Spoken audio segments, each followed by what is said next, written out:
செலுத்துவோமா? இந்த காலவெல்லை ஆண்டவர் தம்முடைய அருளின் மாரியை நமத்திலே அவர் பெய்ய செய்ய உண்மையுள்ளவராக இருக்கிறார். அல்லேலூயா. ஆமென். இன்னொரு பாடலை கூட நம்ம சேர்ந்து பாடலாம்.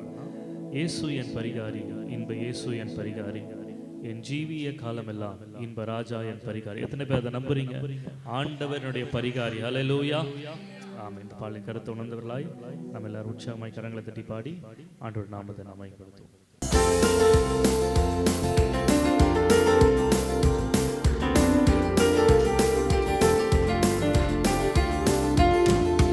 இயேசு என் பரிகாரி, இன்ப இயேசு என் பரிகாரி, என் ஜீவிய நாட்களெல்லாம் இன்ப ராஜா என் பரிகாரி, என் ஜீவிய நாட்களெல்லாம் இன்ப ராஜா என் பரிகாரி. எல்லாம் சேர்ந்து பாடு. இயேசு என் பரிகாரி, இயேசு என் பரிகாரி,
சொல்ல முடியும் ஆண்டவருடைய பரிகாரி. ஹல்லேலூயா.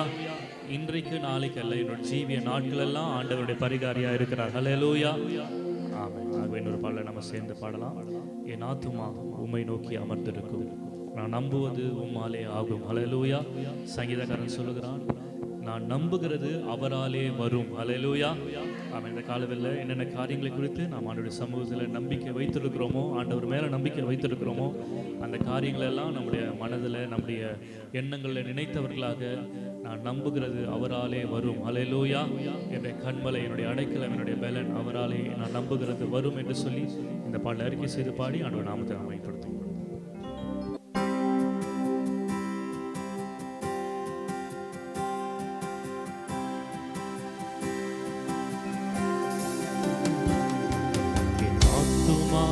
உம்மை நோக்கி அமர்ந்திருக்கும், நான் நம்புவது உம்மாலே ஆகும். என் ஆத்துமா உம்மை நோக்கி அமர்ந்திருக்கும், நான் நம்புவது உம்மாலே ஆகும். கண்மலையே அடைக்கலமே, என் பலனே என்னை மீட்டவரே. கண்மலையே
உம்மை நோக்கி அமர்ந்திருக்கும். நான் நம்புவது உம்மாலேயாகும். என் ஆத்துமா உம்மை நோக்கி அமர்ந்திருக்கும். நான் நம்புவது உம்மாலேயாகும். கிருபையும் மகிமையும் நிறைந்தவரே, சமயத்தில் தக்க பலன் அளிப்பவரே. எல்லாம் உணர்ந்து சொல்லுவோமா? அவருக்கு ஏற்ற காலத்தில் நமக்கு பலன் தருகிறவரே, சமயத்தில் தக்க பலன் அளிப்பவரே. அசைவுற விட மாட்டீர். என்னை அசைவுற விட மாட்டீர். ஆத்துமா உம்மை நோக்கி அமர்ந்திருக்கும். நான் நம்புவது உம்மாலேயாகும். என் ஆத்துமா உம்மை நோக்கி அமர்ந்திருக்கும். நான் நம்புவது உம்மாலேயாகும். ஆத்துமா உம்மை நம்பி இளைப்பாறிடும். நான் நம்புவது உம்மாலேயாகும். ஆமென். ஆத்துமா உம்மை நம்பி இளைப்பாறிடும். நான் நம்புவது உம்மாலேயாகும். கண்மலையே, கண்மலையே, கண் அடைக்கலமே, என் பலனே, என்னை மீட்டவர். எல்லாரும் சொல்லி பாடுவோமா? கண்மலையே, அடைக்கலமே, என் பலனே, மீட்டவரே. அசைவுற விட மாட்டீர். என்னை அசைவுற விட மாட்டீர். அசைவுற என்னை அசைவுற விட மாட்டீர். என்னை அசைவுற விட மாட்டீர். ஹல்லேலூயா. நல்ல கரங்களை தட்டி ஆண்டவர் மகிமை செலுத்துவோமா? ஆண்டவர் நம்மை ஒருபோது அசைவுற விட மாட்டார். ஹல்லேலூயா. மலைகள் விலகினாலும் பர்வதங்கள் நிலை பெயர்ந்தாலும் ஆமென், அவருடைய கிருபை நம்மை விட்டு விலகாது. ஹல்லேலூயா. மலைகள் பெயர்ந்து போகலாம், பூமியும் குன்றுகளும் நிலை குலைந்து போகலாம், ஆனால் ஆண்டவர் நம்மை ஒருபோதும் அசைவுற விட மாட்டார். ஹல்லேலூயா. ஏனென்று சொன்னால் அவரே நம்முடைய கண்மலையாகிய தெய்வம். ஹல்லேலூயா. இன்னொரு பாடல் கூட நம்ம சேர்ந்து பாடி ஆண்டவர் நாமத்தை மையப்படுத்துவோம். ஒரு பழைய பாடல், தேவ ஆசீர்வாதம் பெருகிடவே, துதிகள் நடுவே கர்த்தர் தங்க, தூதர் சேனைகள் மகிமையோடு இறங்க. இந்த பாடலை கருத்துணர்ந்தவர்களா எல்லாரும் சேர்ந்து பாடி ஆண்டவர் நாமத்தை நாம் மையப்படுத்துவோம்.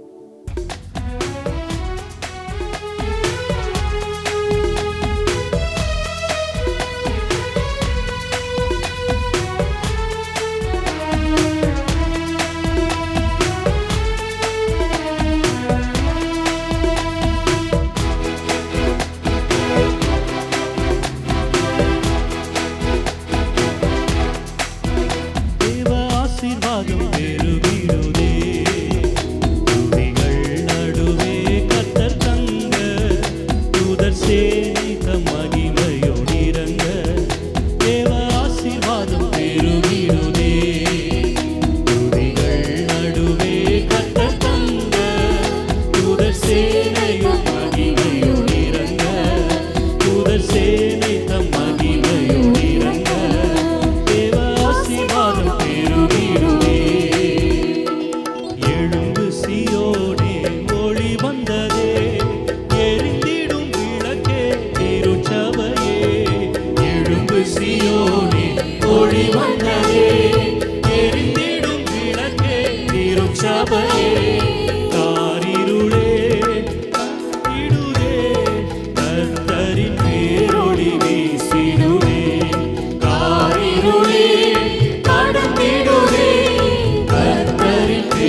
மகிமைக்கென்றே பரிந்துரைத்திடுவார் பிழைத்திடுவோம். ரட்சிப்பினால் அலங்கரித்தால் ரட்சகர் திருவடி சேர்ந்திடுவோம். ரட்சிப்பினால் அலங்கரித்தார் ரட்சகர் திருவடி சேர்ந்திடுவோம். தேவ ஆசீர்வாதம் பெருகிடுதே. துதிகள் நடுவே கர்த்தர் தந்த தூதர் சேனை தம் மகிமையோடிறங்க. தேவ ஆசீர்வாதம் பெருகிடுதே. ஹல்லேலூயா. எத்தனை பேர் விசுவாசிக்கிறீங்க ஆண்டவருடைய ஆசீர்வாதம் அவரை துதிக்கிறவர்கள் நடுவிலே பெருகிடும்? ஹல்லேலூயா. ஆமென். இஸ்ரவேலின் துதிகளிலே பிரியப்படுகிற தேவன் அவர். எத்தனை பேர் விசுவாசிக்கிறீங்க? ஆமென். அப்ப நம்ம இங்க பாடிக்கொண்டிருக்கும் போதே ஆண்டவர் இந்த இடத்துல உலாவி கொண்டிருக்கிறார். ஹல்லேலூயா. ஆமென். ஆகவே இந்த பாடலின் 3வது அடியை நம்ம மறுபடியும் சேர்ந்து பாட போகிறோம்.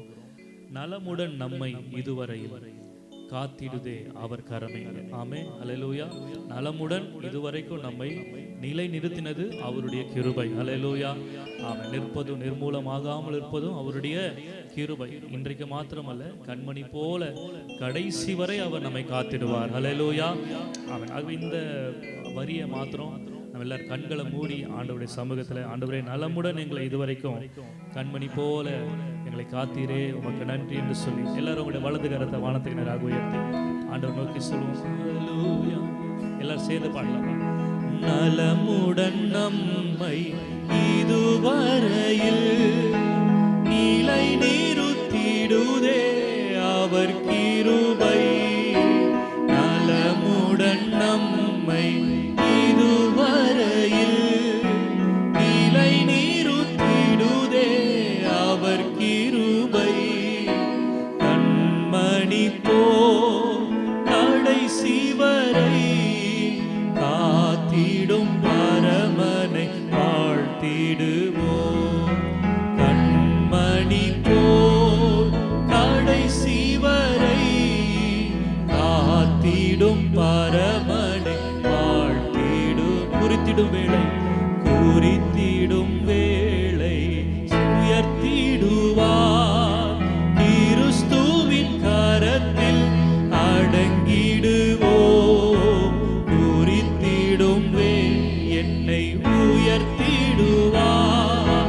கிறிஸ்துவின் கரத்தில் அடங்கிடுவோம். தாழ்வில் நம்மை நினைத்தவரை வாழ்வினில் துதித்திடவாய் திறப்போம். தாழ்வில் நம்மை நினைத்தவரை வாழ்வினில் துதித்திடவாய் திறப்போம். தேவ ஆசீர்வாதம் பெருகிடுதே. துதிகள் நடுவே கர்த்தர் தங்க தூதர் சேனை தம் மகிமையோடிறங்க. தேவ ஆசீர்வாதம் பெருகிடுதே. ஹல்லேலூயா. நல்ல கரங்களை தட்டி ஆண்டவர் மகிமை செலுத்துவோமா? அவரை துதிக்கிறவர்கள் நடுவிலே அவருடைய ஆசீர்வாதம் பெருகுகிறது. ஹல்லேலூயா. குறித்திடும் வேளையிலே கர்த்தர் நம்மை உயர்த்துவார். எத்தனை பேர் விசுவாசிக்கிறீங்க? அதுவரைக்கும் அவருடைய பலத்த கரத்துக்குள் அடங்கி இருக்கும் போது கர்த்தர் நம்மை ஏற்ற வேளையிலே உயர்த்துவார். ஹல்லேலூயா. ஹல்லேலூயா. ஆமென். தொடர்ந்து நாம கர்த்தரை ஆராதிக்க போகிறோம். எல்லாரும் இருக்கிற இடங்களில் எழுந்திருக்கலாம். எழுந்திருக்கிற கர்த்தரை நாம் ஒரு சில பாடல்களை பாடி ஆராதித்து அவருடைய நாமத்தை நாம் மகிமைப்படுத்துவோம். எல்லாரும் இருக்கிற இடங்களில் எழுந்திருக்க பார்க்கலாம். ஆண்டவர் கொடுத்திருக்கிற இந்த நல்ல நாளுக்காக வேத வசனம் சொல்கிறது, இது கர்த்தர் உண்டு பண்ணின நாள், இதிலே மகிழ்ந்து களி கூற கடவோம். ஹல்லேலூயா. ஆமென். கர்த்தர் உண்டு பண்ணின இந்த நாளிலே நாம் மகிழ்ச்சியோடு கூட கர்த்தரை ஆராதிக்க வேண்டும். கர்த்தரை உயர்த்துகிற இடத்துல கர்த்தர் இறங்கி வருவார். கர்த்தர் கடந்த நாட்களெல்லாம் நம்முடைய வாழ்க்கையில் செய்த எல்லா நன்மைகளுக்காக, கர்த்தர் நமக்கு கொடுத்திருக்கிற ஜீவனுக்காக, சுகத்துக்காக, பலத்துக்காக, ஆரோக்கியத்திற்காக எத்தனையோ நேரங்களில் சோர்ந்து போயிருந்தோம். கர்த்தர் நமக்கு பலன் கொடுத்தாரே. அவருடைய கிருபை எண்ணினவர்களாக நாம் தைரியமாய் சொல்ல முடியும், இன்றைக்கு நான் நிற்பதும் நிர்மூலமாகாமல் இருப்பதும் கர்த்தருடைய கிருபை, கர்த்தருடைய கிருபை, கர்த்தருடைய கிருபை. அவருடைய இரக்கங்களுக்கு முடிவில்லை. ஆகவே எல்லாரும் கண்களை மூடி பயபக்தியோடு கூட ஆண்டவரே, இதுவரைக்கும் எங்களை நிலைநிறுத்தி நம்முடைய கிருபைக்காக நன்றி. இதுவரைக்கும் எங்களை பாதுகாத்த நம்முடைய கிருபைக்காக நன்றி. இதுவரைக்கும் எங்களை அதிசயமாய் நடத்தி நம்முடைய கிருபைக்காக நன்றி அப்பா. நீ நடத்தி வந்த விதங்களை நினைத்து உள்ளத்தின் ஆழ்ந்தது உமக்கு நன்றியோடு ஸ்தோத்தரிக்கிறோம் ஆண்டவரே. உம்மை நன்றியோடு ஸ்தோத்தரிக்கிற ராஜா. நீர் எங்களை எவ்வளவாய் நடத்தி வந்தீர், எவ்வளவு அதிசயமாய் எங்களை நடத்தி நீர் எங்கள் தேவைகளை சந்தித்தீரே, நன்றி செலுத்துகிறோம். மரண தருவாயில் இருந்த எங்களை கண்ணோக்கி பார்த்தீரே, நன்றி செலுத்துகிறோம் ராஜா. ஹல்லேலூயா. தூதர்களை கொண்டு ஒவ்வொரு நாளும் எங்களை பாதுகாத்தீரே, நன்றி நன்றி நன்றி. எல்லாருடைய நாவு கர்த்தரை துதிக்கட்டும். யாரும் அமைதியா இருக்க கூடாது. எல்லாரும் உள்ளத்தின் ஆழ்ந்து கர்த்தர் செய்த நன்மைகளை நினைத்தவர்களாக நன்றி செலுத்துங்க பார்க்கலாம். எல்லாரும் வாயில திறந்து நன்றி அப்பா, நன்றி அப்பா, நன்றி அப்பா. நன்மைகளை செய்தவரே உமக்கு நன்றி செலுத்துகிறோம். அதிசயங்களை செய்தவரே உமக்கு நன்றி செலுத்துகிறோம். ஆலோசனைகளை தந்து வழி நடத்தினீரே, நன்றி அப்பா, நன்றி அப்பா, நன்றி அப்பா. வழி இதுவே, இதிலே நடவுங்கள் என்று சொல்லி ஏற்ற வேளையில் எங்களுக்கு வேண்டிய ஆலோசனைகளை கொடுத்து நாங்கள் எடுக்க வேண்டிய எல்லா முடிவுகளையும் நீர் எங்களுக்கு கொடுத்தபடினால நன்றி நன்றி நன்றி நன்றி. எல்லா வாயில திறந்து அந்நிய பாஷையில பேசி எல்லாருடைய உள்ளமும் நன்றியால நிரம்பட்டும். யாரும் அமைதியர்கள் எல்லாருடைய நாவு கர்த்தரை துதிக்கட்டும். அப்பா, இந்த காலவரிலே உள்ளத்தின் ஆழத்தை உமக்கு நன்றி செலுத்துகிறோம். உள்ளத்தின் ஆழத்தை உமக்கு நன்றி செலுத்துகிறோம். நீ செய்த பெரிதும் சிறிதுமான எல்லா உபகாரங்களுக்காக கர்த்தாவே, எங்கள் ரட்சிப்பின் பாத்திரத்தை எடுத்துக்கொண்டு ரட்சகா நாங்கள் உம்மை தொழுது கொள்ளுகிறோம். உம்மை நாங்கள் தொழுது கொள்ளுகிறோம் ராஜா. பலவீனத்திலே பல தந்தீரே, நன்றி அப்பா. எங்களுடைய சுகவீனத்திலே சுகம் தந்தீரே, நன்றி அப்பா.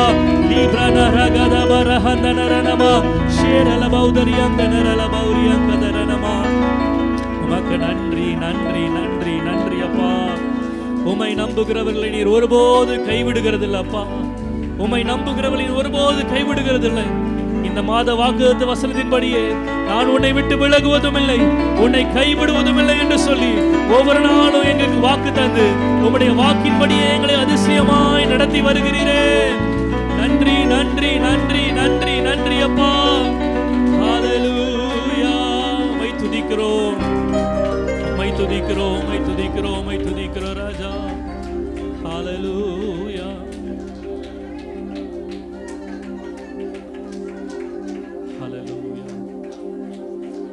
இந்த உலகத்தில் எத்தனையோ கோடிக்கணக்கான தெய்வங்கள் உண்டு என்று சொல்லிக் கொண்டிருக்கிற வேளையிலே எந்த ஒரு தெய்வத்தை சென்று பார்க்க வேண்டும் என்று சொன்னால் எத்தனையோ லட்சங்கள், எத்தனையோ கோடிக்கணக்கான பணங்களை ஜனங்கள் செலவழித்து அந்த தெய்வத்தை சென்று பார்க்கிறார்கள், வணங்குகிறார்கள். ஆனால் நாம் ஆராதிக்கிற தெய்வமோ, அவர் நம்மை தேடி வந்தார், நாம் அவரை தேடி போகவில்லை. அவர் நம்மை தேடி வந்தார், அவர் நம்மை தேடி வந்தார். நம்முடைய சொந்த ஜனமாக நம்மை மாற்றினார். ஆகவேதான் வேதம் சொல்லுகிறது, கர்த்தரை தெய்வமாக கொண்ட ஜனம் பாக்கியம் உள்ளது, பாக்கியம் உள்ளது. இந்த காலவெல்ல அவரை நம்முடைய தெய்வமாக கொண்டிருப்பது கர்த்தர் நமக்கு கொடுத்திருக்கிற மிகப்பெரிய பாக்கியம், கர்த்தர் நமக்கு கொடுத்திருக்கிற மிகப்பெரிய ஸ்லாக்கியம். இந்த காலவெல்ல அதை எண்ணினவர்களாக நன்றி நிறைந்த இதயத்தோடு கூட எல்லாரும் வாயிலிருந்து கர்த்தரை ஆராதிக்கலாமா? உம்மை உயர்த்துகிறோம், துதிக்கிறோம் ராஜா. ஹல்லேலூயா. அவரை நம்புகிறவர்களை அவர் பாதி வழியில் விட்டு விடுகிறவர் அல்ல. அவர் கடைசி வரைக்கும் நம்மை நடத்துவார், கடைசி வரைக்கும் நம்மை நடத்துவார். இந்த தேவன் என்றென்றைக்கும் உள்ள சதா காலங்களில் நம்முடைய தேவன். அவர் மரண பரியந்தம் நம்மை நடத்துவார். அவர் நம்மை பாதி வழியில் விட்டு விடுகிற தேவன் அல்ல. Thank you Holy Spirit. உமக்கு நன்றி அப்பா. ஹல்லேலூயா. கர்த்தரை தெய்வமாக கொண்டோ இதுவரையில் வெட்கப்பட்டதில். உங்க சத்தம் உயரட்டும். ஆமென். அவரையே ஆதரவாய் கொண்டோ நடுவழியில் நின்று போனதில்லை. சத்தத்தை உயர்த்தி ஆமென். கர்த்தரை தெய்வமாக கொண்டோ இதுவரையில் வெட்கப்பட்டதில்லை. அவரையே ஆதரவாய் கொண்டோ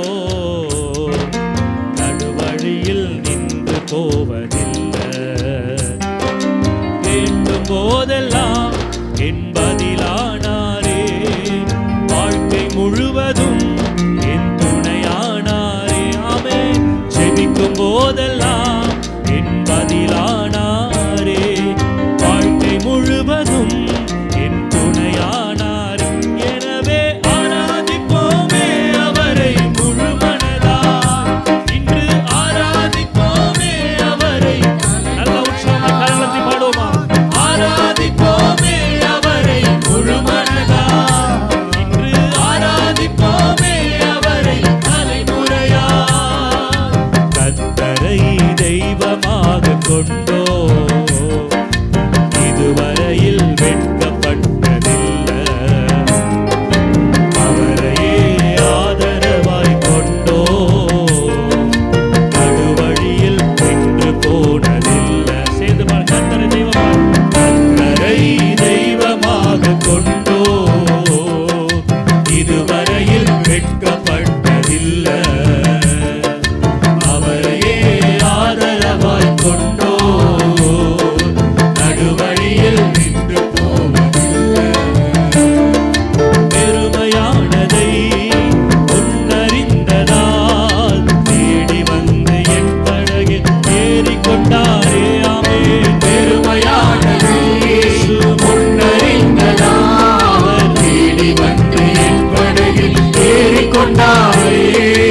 இரவு முழுவதும் பிரயாசப்பட்டோ நிரம்பாத என் படகை நிரப்பிவிட்டாரே. நன்றியோடு சொல்லுவோம். இரவு முழுவதும் பிரயாசப்பட்டு நிரம்பாத என் படகை நிரப்பிவிட்டாரே. எனவே ஆராதிப்போமே அவரை முழுமனதாய், இன்று ஆராதிப்போமே அவரை தலைமுறையாய். சேர்ந்து பாடுவோமா? ஆராதிப்போமே அவரை முழுமனதாய், ஆராதிப்போமே அவரை தலைமுறையாய். வாக்கு தந்ததில் கொண்டு சேர்த்திட பாதையெல்லாம் நிழலாக கூட வந்தாரே. நன்றியோடு பாடுவோம். ஆண்டவர் கொடுத்த வாக்குறுதியை கொண்டு சேர்த்திட நிறைவேற்றிட பாதையெல்லாம் நிழலாக கூட வந்தாரே.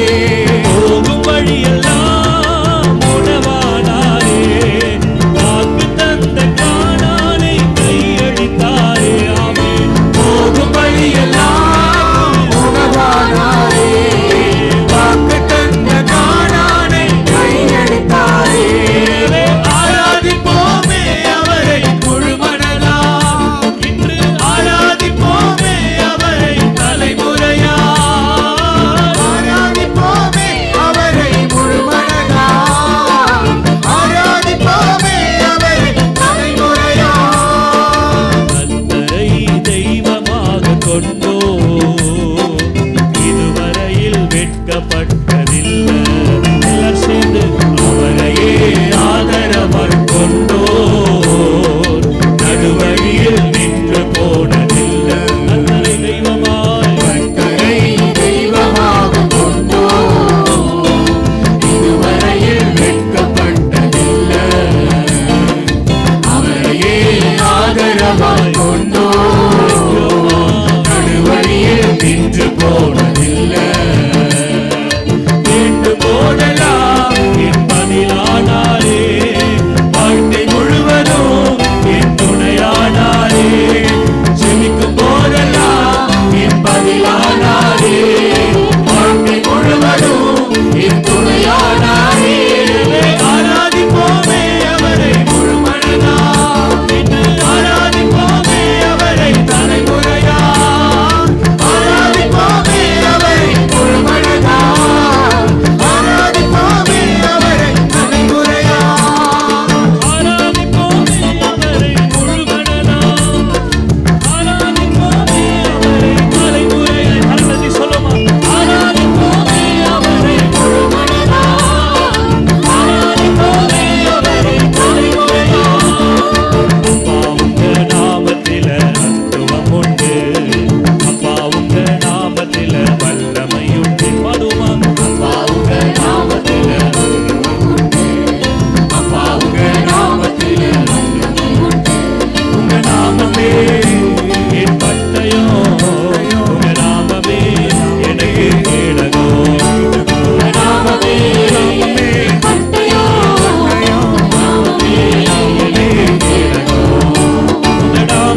நிச்சயம். பராக்கிரமசாலிகள் மேல் ஆளுகை தந்து பலவானை வீழ்த்தியது உங்க நாமமே. பராக்கிரமசாலிகள் மேல் ஆளுகை தந்து பலவானை வீழ்த்தியது உங்க நாமமே. எளிமைக்கென்று பந்தி ஒன்றை ஆயத்தம் பண்ணோ உங்க நாமமே. எளிமைக்கென்று பந்தி ஒன்று ஆயத்தம் பண்ணோ உங்க நாமமே. உங்க நாமமே என் பட்டயம், உங்க நாமமே எனக்கு கேடகம். உங்க நாமமே என் பட்டயம், உங்க நாமமே எனக்கு கேடகம். உங்க நாமத்தில் விடுதலை நிச்சயம். உங்க நாமத்தில் ஆடும்போதே கர்த்தர் ஒவ்வொருவரும் விடுதலை கொண்டிருக்கிறார். நம்பிக்கையோடு விடுதலை நிச்சயம். உங்க நாமத்தில் வெற்றி நிச்சயம். உங்க நாமத்தில் விடுதலை நிச்சயம். உங்க நாமத்தில் வெற்றி நிச்சயம். உங்க நாமத்தில் விடுதலை நிச்சயம். உங்க நாமத்தில் வெற்றி நிச்சயம். அப்பா உங்க நாமத்தில வல்லமையுண்டு. அப்பா உங்க நாமத்தில மகத்துவம் உண்டு. அப்பா உங்க நாமத்தில் மகத்துவம் உண்டு. அப்பா உங்க நாமத்தில் வல்லமை உண்டு. உங்க நாமமே என் பட்டயம், இந்த நாமமே எனக்கு கேடகம். உங்க நாமமே என் பட்டயம், உங்க நாமமே எனக்கு கேடகம். உங்க நாமத்தில் விடுதலை நிச்சயம். உங்க நாமத்தில் வெற்றி நிச்சயம். ஆமென், உங்க ஆமென். நாமத்தில் விசுவாசத்தோடு விடுதலை நிச்சயம். உங்க நாமத்தில் வெற்றி நிச்சயம். உங்க நாமத்தில் விடுதலை நிச்சயம். உங்க நாமத்தில் வெற்றி நிச்சயம். உங்க நாமத்தில் விடுதலை நிச்சயம். உங்க நாமத்தில் வெற்றி நிச்சயம். உங்க நாமத்தில் விடுதலை நிச்சயம். உங்க நாமத்தில் வெற்றி நிச்சயம். உங்க எல்லார் வாயிலிருந்து அறிக்கை விடுதலை நிச்சயம். சொல்ல சொல்ல உங்க வாழ்க்கையில் ஒரு ஜெயத்தை கட்டளையிட்டுக் கொண்டிருக்கிறார். வியாதிக்கு விரோதமான ஜெயம், பிசாசுக்கு விரோதமான ஜெயம், உங்க வாழ்க்கையில் இருக்கிற குறைகளுக்கு விரோதமான ஒரு ஜெயம், உங்களுக்கு விரோதமாக எழுப்புகிற நாவுகள் நடுவிலே ஒரு ஜெயத்தை கர்த்தர் கொடுத்துக் கொண்டிருக்கிறார். விசுவாசிகள் நல்ல கரங்கள் தட்டி எங்கள் வாழ்க்கையில ஜெயத்தை கட்டளையிட யெகோவா நிசியே நாங்கள் உமக்கு நன்றி செலுத்துகிறோம். உங்க நாமத்தில் விடுதலை நிச்சயம். உங்க நாமத்தில் வெற்றி நிச்சயம். நல்ல கரங்களை தட்டி ஆடு மகிமை செலுத்துவோமா. ஹalleluya ஹalleluya ஹalleluya. ஜெயத்தை தருகிறவரே நாங்கள் உமக்கு நன்றி செலுத்துகிறோம். எங்களை ஜெயமாக நிறுத்துகிறவரே நாங்கள் உமக்கு நன்றி செலுத்துகிறோம் ராஜா. ஹalleluya ஹalleluya ஹalleluya. நீர் எங்களுடைய ஜெயபலமானவராய் இருக்கிறதற்காக நன்றி அப்பா. நன்றி ஆண்டவரே. நாங்கள் உம்மை ஸ்தோத்திரிக்கிறோம், உம்மை ஸ்தோத்திரிக்கிறோம், உம்மை ஸ்தோத்திரிக்கிறோம் ராஜா. ஹalleluya ஹalleluya. நன்றி அப்பா, நன்றி அப்பா. Thank you Holy Spirit. Thank you Jesus. இந்த காலவெளியில் நாம் போன வாரம் கேட்ட சத்தியத்தின்படி ஆண்டுடைய சமூகத்தில் எப்பொழுதெல்லாம் நாம் வருகிறோமோ அப்பொழுதெல்லாம் கர்த்தர் நமக்கு கொடுத்த வாக்குத்தத்தங்களை நினைவு கூற வேண்டும். மாத்திரமல்ல, அவர் நம்முடைய வாழ்க்கையில் செய்த நன்மைகளை நினைவு கூறுவர்களாக இருக்க வேண்டும். இந்த ஆராதனை வேளையில் ஆண்டவர் உங்கள் வாழ்க்கையில் செய்த எல்லா நன்மைகளையும் நினைத்தவர்களாக ஒரு 2 நிமிஷம் எல்லாரும் மௌனமாக கர்த்தர் உங்கள் வாழ்க்கையில் இதுவரைக்கும் செய்திருக்கிற நன்மைகளை ஒரு படத்தை போல நீங்கள் எண்ணி பாருங்க. கர்த்தர் எத்தனையோ நன்மைகள் உங்கள் வாழ்க்கையில் செய்திருக்கிறார். என்ன செய்ய போகிறோம் என்று சொல்லி திகைத்த வேளையில் கர்த்தரே நமக்கு உதவி செய்தார். கஷ்டமான சூழ்நிலைகளில் கைவிடப்பட்ட நேரத்தில் கர்த்தர் ஒருவரே நமக்கு ஆறுதலாக இருந்தார். நம்மை விட்டு விலகாமல், நம்மை கைவிடாமல், நாம் வெட்கப்பட்டு போகாதபடிக்கு, தலை கவிழ்ந்து போகாதபடிக்கு அந்த இடங்களிலெல்லாம் நம்முடைய தலையை உயர்த்தினாரு.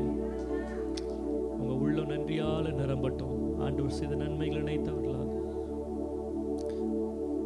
மரணத்தின் விளிம்பில் இருந்த நம்மை கர்த்தர் கண்ணோக்கி பார்த்தாரே. ஹல்லேலூயா. நன்றி அப்பா, நன்றி அப்பா. மனிதர்களுடைய வாய்க்கு, மனிதர்களுடைய பற்களுக்கு இரையாகாதபடிக்கு கர்த்தர் நம்மை பாதுகாத்தாரே. நீர் எவ்வளவு நல்லவரப்பா, நீர் எவ்வளவு நல்லவரப்பா. நன்றி அப்பா. ஆண்டவர் செய்த நன்மைகள் நினைத்தவர்களாக எல்லாரும் உங்க 2 கரங்களை வானத்துக்கு நேராக உயர்த்தி நன்றி அப்பா.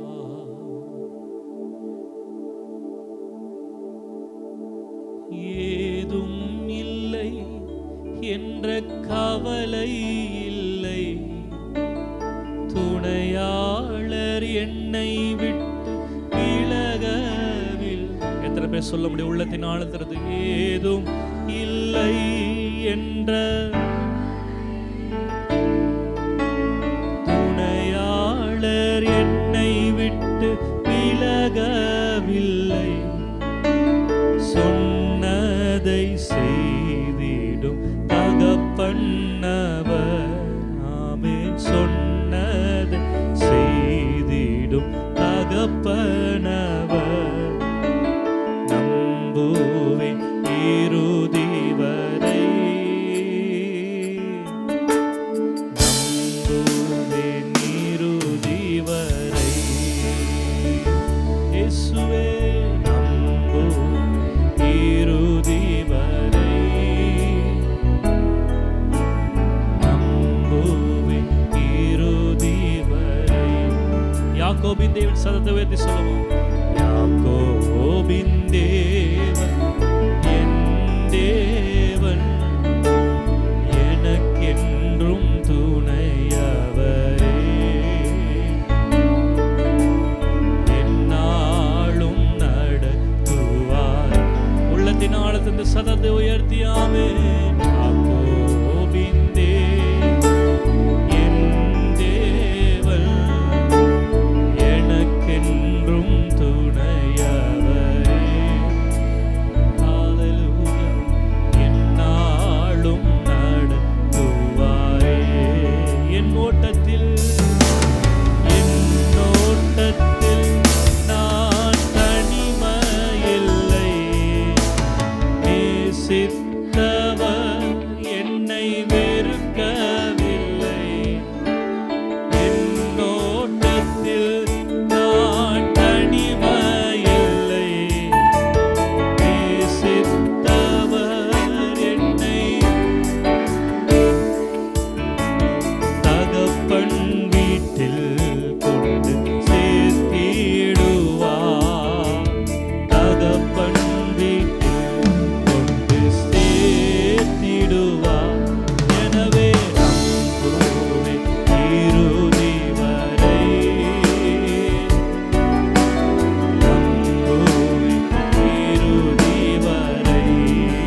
மரணத்திலிருந்து விடுதலை பெற்றவங்க சத்தத்தை உயர்த்தி நன்றி அப்பா, நன்றி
கர்த்தருடைய நாமம் மகிமைப்படுவதாக. இந்த காலையில் மீண்டும் ஒரு விசை நாம் கர்த்தருடைய சமூகத்தில் வந்து கர்த்தரை ஆராதிக்கும்படியாக கர்த்தர் கொடுத்திருக்கிற இந்த நல்ல ஸ்லாக்கியத்துக்காக கர்த்தரை ஸ்தோத்திரிக்கிறேன்.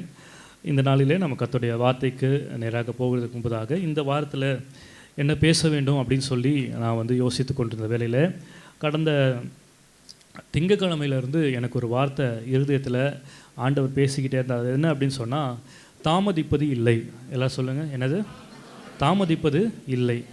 இந்த வார்த்தை எனக்கு வந்து கொண்டிருந்த போது நான் யோசித்தேன், நம்ம ஆல்ரெடி தாமதிப்பதில்லை அப்படின்னு சொல்லி என்ன பண்ணிட்டோம், பேசிட்டோம். கடந்த ஜூன் மாதம் 23ஆம் தேதி தான் தாமதிப்பதில்லை, சீக்கிரமாக வரும், நிச்சயமாக வரும், தாமதிப்பதில்லை அப்படின்னு சொல்லி ஆபகுக் 2ஆம் அதிகாரம் 3ஆம் வசனத்திலேருந்து பேசினோமே அப்படின்னு சொல்லி நான் யோசித்து கொண்டிருந்தேன். அப்பொழுது தான் வந்து அந்த வாரத்தில் அருமையான ராபின்சன் அண்ணா அவங்க வந்து தங்களுடைய வாழ்க்கையில் கர்த்தர் கொடுத்துருக்கிற ஒரு ஆசீர்வாதத்துக்காக ஜெபம் பண்ணும்படியாக வீட்டுக்கு வந்திருந்தாங்க.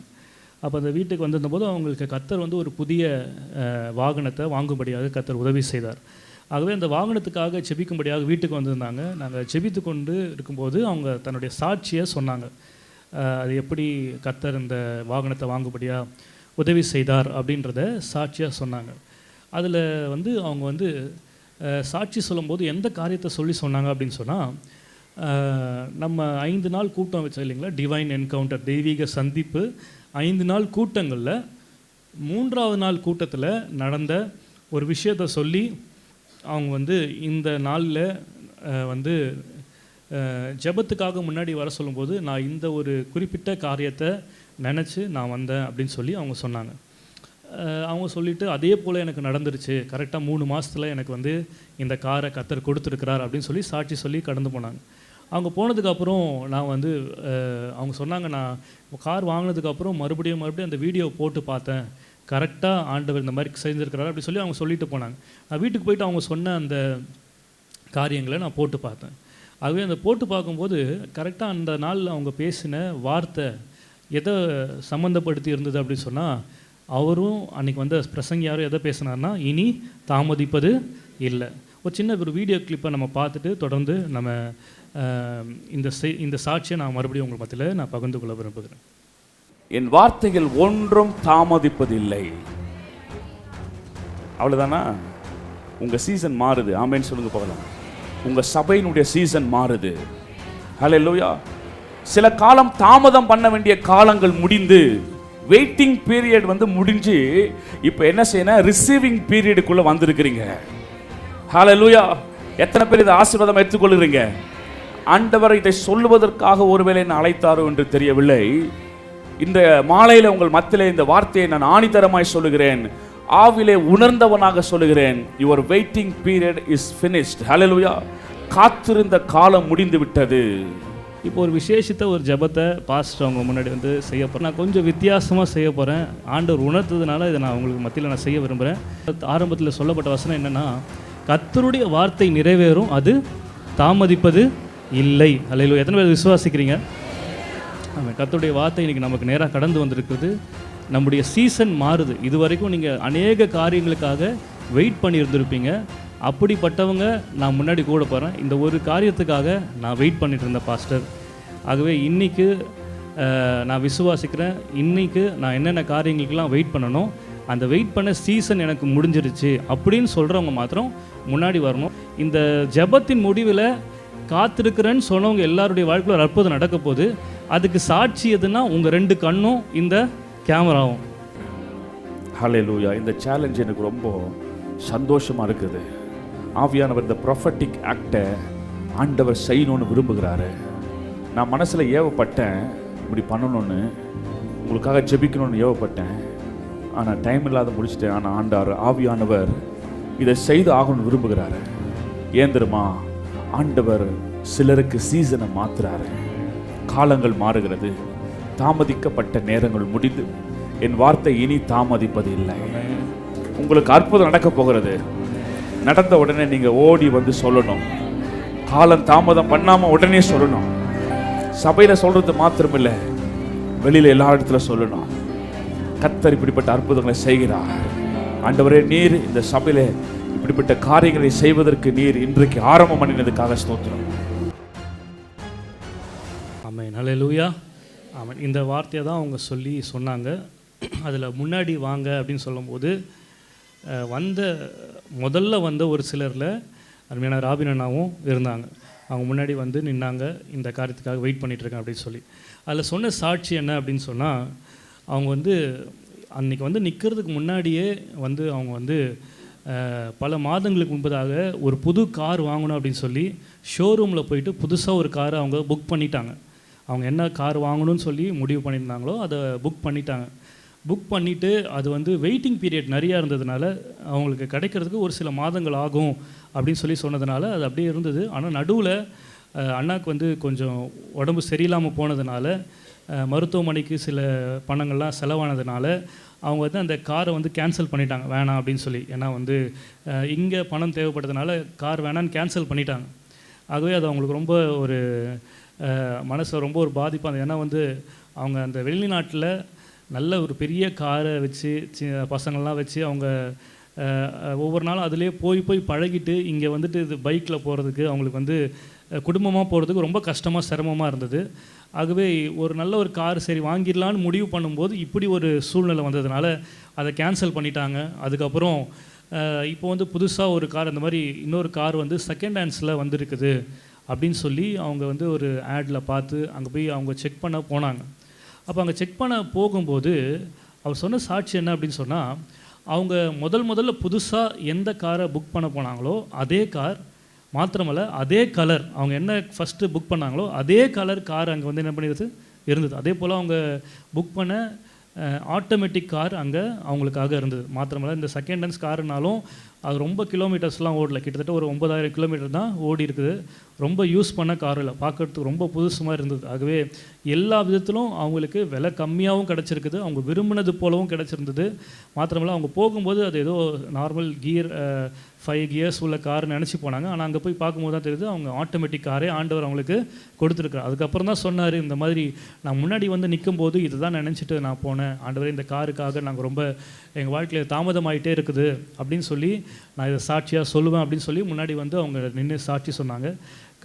அது முன்னாடி வந்து ஜபத்திற்காக நின்றாங்க. அதே போல் கர்த்தர் எக்ஸாக்டாக 3 மாதத்தில் கர்த்தர் அவர் விரும்பினதை கர்த்தருடைய வாழ்க்கையில் கொடுத்தார். அல்லேலூயா, ஆமேன். ஆகவே அன்றைக்கு இந்த பாஸ்டர் பேசின அந்த வசனம் எந்த வசனம் அப்படின்னு சொன்னால், எசேக்கியேல் 12ஆம் அதிகாரம் 28ஆம் வசனம் சொல்லுகிறது, ஆகையால் என் வார்த்தைகளில் ஒன்றாகிலும் இனி தாமதிப்பதில்லை என்று கர்த்தராகிய ஆண்டவர் உரைக்கிறார், நான் சொன்ன வார்த்தை நிறைவேறும் என்று கர்த்தராகிய ஆண்டவர் உரைக்கிறார் என்று அவர்களோடே சொல் என்று சொல்லி ஆண்டவர் சொல்லுகிறார். அல்லேலூயா, ஆமேன். ஒன்றாகிலும் இனி தாமதிப்பது இல்லை என்று சொல்லி அந்த வார்த்தையை பேசினார். அதுக்கப்புறம் நான் முடிவு பண்ண, ஆண்டவர் நிச்சயமாக இந்த நாளில் தாமதிப்பதில்லை, மறுபடியும் அந்த காரியத்தை குறித்து தான் பேச ஆண்டவர் நம்மோடு கூட சித்தமாக இருக்கிறார் என்பதை அறிந்து இந்த நாளுக்குண்டான செய்தியை நான் எடுக்க ஆரம்பித்தேன். ஆகவே இன்றைக்கு நம்முடைய செய்திக்கு ஆதாரமாக ஒரு வசனத்தை எடுத்து வாசிக்கலாம்.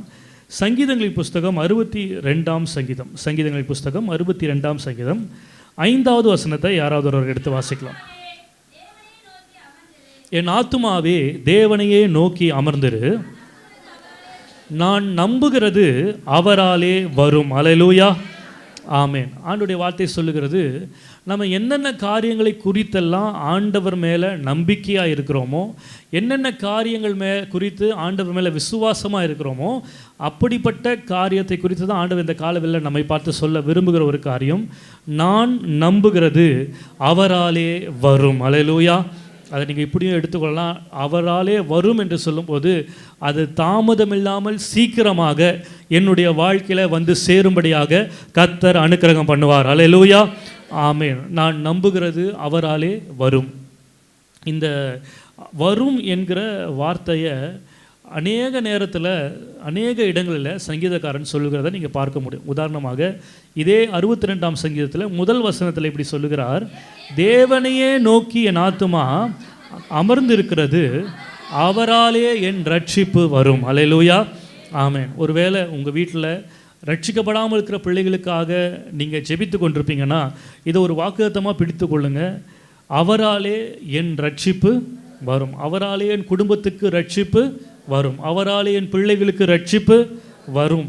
பாருங்கள், நம்முடைய ஆண்டவர் வாக்கு கொடுத்தால் அதை நிச்சயம் நிறைவேற்றுவார், அதை தாமதமின்றி நிறைவேற்றுவார். அல்லேலூயா, ஆமேன். 121ஆம் சங்கீதம் 2ஆம் வசனத்தில் சங்கீதக்காரன் சொல்லுகிறான், வானத்தையும் பூமியையும் உண்டாக்கின கர்த்தரிடத்திலிருந்து எனக்கு ஒத்தாசை வரும். சொல்லுங்கள், வரும். ஆமேன். ஆண்டவர் வந்து தெளிவாக சொல்கிறார். எப்படி சொல்கிறாருன்னா, அது நிச்சயமாக வரும். ஏன்னா வசனம் சொல்லுகிறது நீதிமொழிகள் 23:18, நிச்சயமாகவே முடிவு உண்டு, உன் நம்பிக்கை வீண் போகாது. நிச்சயமாக முடிவு வரும், உன் நம்பிக்கை என்னாகாது, வீண் போகாது. முதல்ல வாசித்த வசனம் என்னன்னா, நான் நம்புகிறது அவராலே வரும். எப்படி வரும்னா நிச்சயமாக வரும். அல்லேலூயா, நிச்சயமாக முடிவு வரும். எந்த காரியத்துக்காக நம்புகிறது கர்த்தரால் வரும்னு நம்ம சொன்னோமோ அந்த நம்பிக்கையை கர்த்தர் நம்முடைய வாழ்க்கையில் நிச்சயமாக வரும் என்று சொல்லி வாக்கு கொடுக்கிறார். அல்லேலூயா, ஆமேன். பாருங்கள், இந்த காலவெளியில் ஒருவேளை நீங்கள் என்னென்ன காரியங்களுக்காக ஆண்டவரை நம்பி வந்திருக்கிறீங்களோ அந்த நம்பிக்கையை ஆண்டவர் அறிந்திருக்கிறார். ஒருவேளை உங்கள் பக்கத்தில் இருக்கிறவங்க அறிந்திருக்க முடியாது, எனக்கு தெரியாமல் இருக்கலாம், உங்கள் வீட்டில் இருக்கிற யாருக்கும் தெரியாமல் இருக்கலாம். ஆனால் நம்ம ஆராதிக்கிற தேவன் நம்முடைய இருதயத்தை ஆராய்ந்து அறிகிற தேவனாக இருக்கிறார். அல்லேலூயா, அவருக்கு மறைவாக நம்ம எங்கேயும் போக முடியாது. நம்முடைய நம்பிக்கையை ஒருவேளை மனிதர்களிடத்தில் சொல்லுகிறதுக்கு நமக்கு ஒரு வேளை வெக்கமாக இருக்கலாம். இதெல்லாம் நம்புகிறேன் அப்படின்னு சொல்லி நம்ம சொல்கிறோம் அப்படின்னு சொன்னால் ஒருவேளை சிரிச்சிருவாங்களோ, இந்த காரியத்தெல்லாம் எதிர்பார்க்குறாங்க அப்படின்னு சொல்லி ஒருவேளை நம்மளை கேவலமாக நினைப்பாங்களோ அப்படின்னு சொல்லி மனிதர்களிடத்தில் நம்முடைய ஆசைகளை நம்முடைய எண்ணங்களை தெரிவிக்கிறதுக்கு ஒருவேளை நம்ம வெட்கப்படலாம், ஒருவேளை அதை குறித்து நம்ம தயங்கலாம். ஆனால் நம்முடைய ஆண்டவருக்கு நம்முடைய ஆசைகளை நம்ம வாயை திறந்து தெரிவிக்கணும்னு அவசியம் இல்லை. ஏன்னா அவர் நம்முடைய இருதயத்தின் ஏக்கங்களை எண்ணங்களை அவர் நாம் சொல்லுகிறதுக்கு முன்பதாகவே அறிந்த தேவனாக இருக்கிறார். அல்லேலூயா, ஆமென். ஆகவே தான் அவர் சொல்லுகிறார், சங்கீதக்காரன் தைரியமாக சொல்லுகிறது போல் இன்றைக்கு நாமும் சொல்ல முடியும், நான் நம்புகிறது அவராலே வரும். பாருங்கள், சில நேரங்களில் நம்ம நம்பிக்கை இழந்து போகிற சூழ்நிலைக்குள்ளே கடந்து போகிறோம். உதாரணமாக அப்போஸ்தலனாகிய பவுலுடைய வாழ்க்கையை நீங்கள் பார்த்தீங்கன்னா 27ஆம் அதிகாரத்தில் அந்த கப்பல் பிரயாணத்தில் அவங்க கடந்து போய் கொண்டிருக்கும் போது எல்லாருக்கும் தெரிந்த சம்பவம் தான். அந்த கடலில் போயிட்டு இருக்கும்போது திடீர்னு நடுவில் ஈரோக்கிளிதான் அப்படின்னு சொல்லக்கூடிய ஒரு கொடுங்காற்று அந்த கப்பல் மேலே அடித்ததுனால கப்பல் என்ன ஆயிடுச்சு, உடஞ்சி போயிடுச்சு. அப்போ என்ன நடந்ததுன்னா 20ஆம் வசனத்தினுடைய கடைசி பகுதி சொல்லுகிறது, இனி தப்பி பிழைப்போம் என்கிற நம்பிக்கை முழுமையும் அற்று போயிற்று. ஹல்லேலூயா, ஆமென். தப்பி பிழைப்போம் அப்படின்ற நம்பிக்கையே எனக்கு இல்லை. நான் இன்னைக்கு என்ன பேசிகிட்டு இருக்கேன் அப்படி சொன்னால், நான் நம்புகிறது அவராலே வரும். ஆனால் இந்த வார்த்தையை சொல்லும்போது கேட்குறதுக்கு நல்லா இருக்குது. ஆனால் என் வாழ்க்கையில் என்ன இருக்குன்னா, தப்பி பிழைப்போம் அப்படின்ற நம்பிக்கையே இல்லை. நம்பிக்கை இருந்தால் தானே நம்புகிறது வரும்ன்றது நான் என்னால் விசுவாசிக்க முடியும். எனக்கு நம்பிக்கையே இல்லையே, அப்புறம் எப்படி கர்த்தரிடத்துலேருந்து வரும் அப்படின்னு சொல்லி நீங்கள் ஒருவேளை கேள்விக்குறியோடு கூட இருக்கலாம். இதே மாதிரி ஒரு சூழ்நிலைகளை தான் இந்த பவுலும் பிரயாணித்தார். அவர் மாத்திரமல்ல, அவரோடு கூட இருந்த எல்லாருக்கும் அவங்களுக்கு இருந்த நம்பிக்கை போயிடுச்சு. அவ்வளோதான், இதுக்கு மேலே உயிரோடு இருக்க முடியாது, நம்ம உயிரோடு கூட அந்த கரையை அணுகிறதுக்கு வாய்ப்பே இல்லை, தப்பி பிழைப்போம் என்கிற நம்பிக்கையே அற்று போயிட்டுன்னு சொல்லக்கூடிய சூழ்நிலையிலும் அந்த அதிகாரத்தினுடைய கடைசியில் நீங்கள் பார்த்தீங்கன்னா, கர்த்தர் அவர்களிலே யாருக்கும் உயிர் சேதம் வராமல் கர்த்தர் அவளை பத்திரமாய் கரை சேர்த்தார். ஹல்லேலூயா, ஆமென். அதுபோல் பாருங்கள், இன்னொரு அதிகாரத்தில் நீங்கள் பார்த்தீங்கன்னா எசேக்கியேல் 37:11 வசனத்தை நீங்கள் வாசிக்கும்பொழுது, உலர்ந்த எலும்புகள் நடுவிலே தீர்க்கதரிசியை கர்த்தர் கொண்டு போகும்போது அந்த 11ஆம் வசனத்துடைய கடைசி பகுதியில் இப்படி வாசிக்கிறோம், எங்கள் நம்பிக்கை அற்று போயிற்று, நாங்கள் அறுப்புண்டு போகிறோம் என்கிறார்கள். ஹல்லேலூயா. இஸ்ரவேல் வம்சத்தார் சொல்கிற ஒரு காரியம் என்ன அப்படி சொன்னால், எங்கள் நம்பிக்கை என்ன ஆயிடுச்சு, முடிஞ்சிருச்சு, அவ்வளோதான், அற்று போயிற்று, இனி நாங்கள் அறுப்புண்டு போக போகிறோம். அப்படின்னா என்ன அர்த்தம், இனி எங்களுக்கு நம்பிக்கை இல்லை, வாழ வழி இல்லை, இதோட எங்களுடைய கதை முடிஞ்சிருச்சு அப்படின்ற நிலைமையில் இருந்த அவர்களை பார்த்து தான் ஆண்டவர் தீர்க்கதரிசியை பார்த்து சொல்ல, அந்த உலர்ந்த எலும்புகளை பார்த்து என்ன பண்ணு, பேசு அப்படின்னு சொல்லி ஆண்டவர் சொன்னார். ஹல்லேலூயா. நம்ம அந்த சம்பவம் நம்ம எல்லாருக்கும் தெரியும். பேசின போது அந்த உலர்ந்த எலும்புகள் உயிரடைய கர்த்தர் உதவி செய்தார். ஹல்லேலூயா, ஆமென். இன்றைக்கு ஒருவேளை கர்த்தரிடத்தில் நான் வைத்திருக்கிற நம்பிக்கை அவராலே வரும் என்று சொல்லக்கூடிய சூழ்நிலைகளுக்கு நீங்கள் நேர் எதிர்மறையான சூழ்நிலையோடு கூட நீங்கள் இந்த காலவேளை இந்த ஆராதனையில் வந்திருக்கலாம், இந்த சத்தத்தை கேட்டுக்கொண்டிருக்கலாம். ஆனால் கர்த்தருடைய வார்த்தை சொல்லுகிறது, நம்ம எப்படிப்பட்ட நம்பிக்கை இழந்து போயிருந்தாலும் இன்றைக்கு கர்த்தர் உங்களிடத்தில் மிக தாழ்மையாக எந்தெந்த காரியங்கள்லாம் இதுக்கு முன்னாடி ஆண்டவர்களை நம்பிக்கையாக இருந்து அந்த நம்பிக்கையை கைவிட்டுட்டீங்களோ, ஆண்டவர் உங்களை பார்த்து தான் சொல்கிறாரு, அந்த நம்பிக்கையை மீண்டும் நீங்கள் தட்டி எழுப்ப வேண்டும். ஹல்லேலூயா. அது நடக்கவே நடக்காதுன்னு உங்களுக்கு தெரிஞ்சாலும் மறுபடியும் என்னென்ன காரியங்களுக்கெல்லாம் கர்த்தரை நீங்கள் நம்பினீர்களோ அந்த நம்பிக்கையை கர்த்தர் இந்த காலைவெளியிலே துளிர்விட செய்ய போகிறார். ஹல்லேலூயா. மாத்திரமல்ல, நீங்கள் நம்பினது அவராலே வந்தது என்று சொல்லி சாட்சி சொல்லும்படியாக கர்த்தர் அனுக்கிரகம் பண்ண போகிறார். ஹல்லேலூயா. சத்தமாக சொல்லுங்க, ஹல்லேலூயா, ஆமென். ஆகவே இந்த காலவெளியில் ஒரு 2 குறிப்பை மாத்திரம் சுருக்கமாக அவங்க மத்தியில் நான் பேச விரும்புகிறேன். நான் நம்புகிறது கர்த்தரால் வர வேண்டும் என்று சொன்னால் நான் என்ன செய்ய வேண்டும், எந்த ஒரு தாமதமும் இல்லாமல் சீக்கிரமாக என்னுடைய வாழ்க்கையில் நான் நம்புகிறது வர வேண்டும் என்று சொன்னால் நான் செய்ய வேண்டிய காரியங்கள் என்ன என்பதை 2 காரியங்களை சுருக்கமாக நம்ம தியானிக்கலாம். முதலாவதாக 2 ராஜாக்கள் 18ஆம் அதிகாரம் 5வது வசனத்தை யாராவது எடுத்து வாசிக்கலாம். 2 ராஜாக்கள் 18ஆம் அதிகாரம் 5வது வசனம். அவன் இஸ்ரவேலின் தேவனாகிய கர்த்தரின் மேல் வைத்த நம்பிக்கையிலே அவனுக்கு பின்னும் அவனுக்கு முன்னும், ஆமென், ஹல்லேலூயா.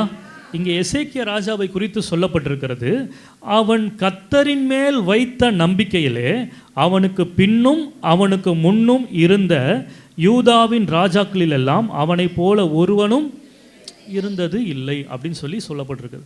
எவ்வளோ பெரிய சாட்சி பாருங்கள். இங்கே இருக்கிற யாராவது நான் சொல்லி ஒரு பிரதருடைய பேரை சொல்லி, இந்த பிரதரை போல் ஆண்டவரை நம்புகிறவங்கள இந்த சர்ச்சில் இது வரைக்கும் நான் பார்த்ததே இல்லை, இதுக்கு மேலேயும் நான் பார்க்க போகிறதில்ல அப்படின்னு சொன்னால் அது எவ்வளோ பெரிய பாராட்டாக இருக்கும். அதுபோல் எசேக்கியா ராஜாவை குறித்து ஆண்டவர் சொல்லுகிற ஒரு காரியம் என்ன அப்படி சொன்னால், யூதாவில் இருந்த ராஜாக்களில் எல்லாம் இந்த ராஜாவை போல கர்த்தர் மேலே நம்பிக்கை வைத்த ஒருவனும் இந்த பூமியில் இல்லை என்று சொல்லக்கூடிய ஒரு சர்டிஃபிகேட்டை ஆண்டவர் அவனுக்கு கொடுக்குறார். இன்னும் சொல்லப்போனால், நான் நம்புகிறது அவராலே வரும் என்று சொன்ன தாவீதும் ஒரு ராஜா தான். அப்போ இந்த தாவீதோடு இந்த எசேக்கியாவை நீங்கள் கம்பேர் பண்ணி பார்த்தீங்கன்னா, இந்த தாவீது ராஜா கர்த்தருடைய இருதயத்துக்கு ஏற்றவன் என்று சொல்லி பெயர் பெற்ற தாவீது ராஜாவை விட அதிகமான நம்பிக்கையை தேவன் மேலே வைத்தது யார் அப்படின்னு சொன்னால் எசேக்கியா. இதுவரைக்கும் உங்களுக்கு தெரிந்த ராஜாக்களுடைய பேரை எல்லாம் நீங்கள் சொன்னாலும் அவர்கள் எல்லாரையும் விட அதிகமான நம்பிக்கை வைத்தவன் பேர் தான் இந்த எசேக்கியா ராஜா. ஏன்னா அவனுக்கு முன்னும் இருந்ததில்லை பின்னும் இருந்ததில்லைன்னு சொல்லி வேதம் சொல்லுகிறது. ஆகவே இப்படிப்பட்ட பெரிய ஒரு ஆண்டவரிடத்துலேருந்து பெயரை பெற்ற இந்த மனிதனுடைய வாழ்க்கையில் அவன் எப்படிப்பட்ட நம்பிக்கையாக இருந்தான், அவனுடைய நம்பிக்கை எப்படி காண்பித்தான் அப்படின்னு சொல்கிறத நீங்கள் பார்த்தீங்க அப்படின்னு சொன்னால் ஏசாயா தீர்க்கதரிசன புஸ்தகம் 36ஆம் அதிகாரம் 15ஆம் வசனத்தை யாராவது ஒரு வாசிக்கலாம். ஏசாயா 36:15.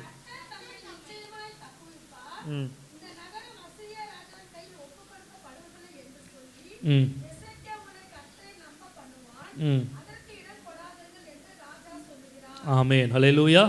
இங்கே பாருங்கள், எசேக்கியா ராஜாவை குறித்து சொல்லப்பட்ட ஒரு காரியம் என்னன்னா, அவன் கர்த்தரின் மேலே அவன் மாத்திரம் நம்பிக்கை வைக்கலையாம், அவனை சேர்ந்த ஜனங்களையும் அவன் கர்த்தரை நம்பும்படியாக அவன் என்ன செய்தான் அப்படின்னு சொன்னால் அவர்களுக்கு அவன் அவர்களை கர்த்தரை நீங்கள் நம்பணும் அப்படின்னு சொல்லி ஒவ்வொருத்தரையும் நம்ப பண்ணினான். இப்போ பாருங்கள், இன்றைக்கி நீங்கள் இந்த சபையில் வரீங்க, நான் உங்களிடத்துல சொல்லி கொண்டிருக்கிற ஒரு காரியம் என்னென்னா, நீங்கள் எல்லோரும் கர்த்தரை என்ன பண்ணணும், நம்பணும். நீங்கள் எல்லாம் கர்த்தரை நம்பணும். ஒருவேளை இன்றைக்கி நீங்கள் நம்பிக்கை இழந்து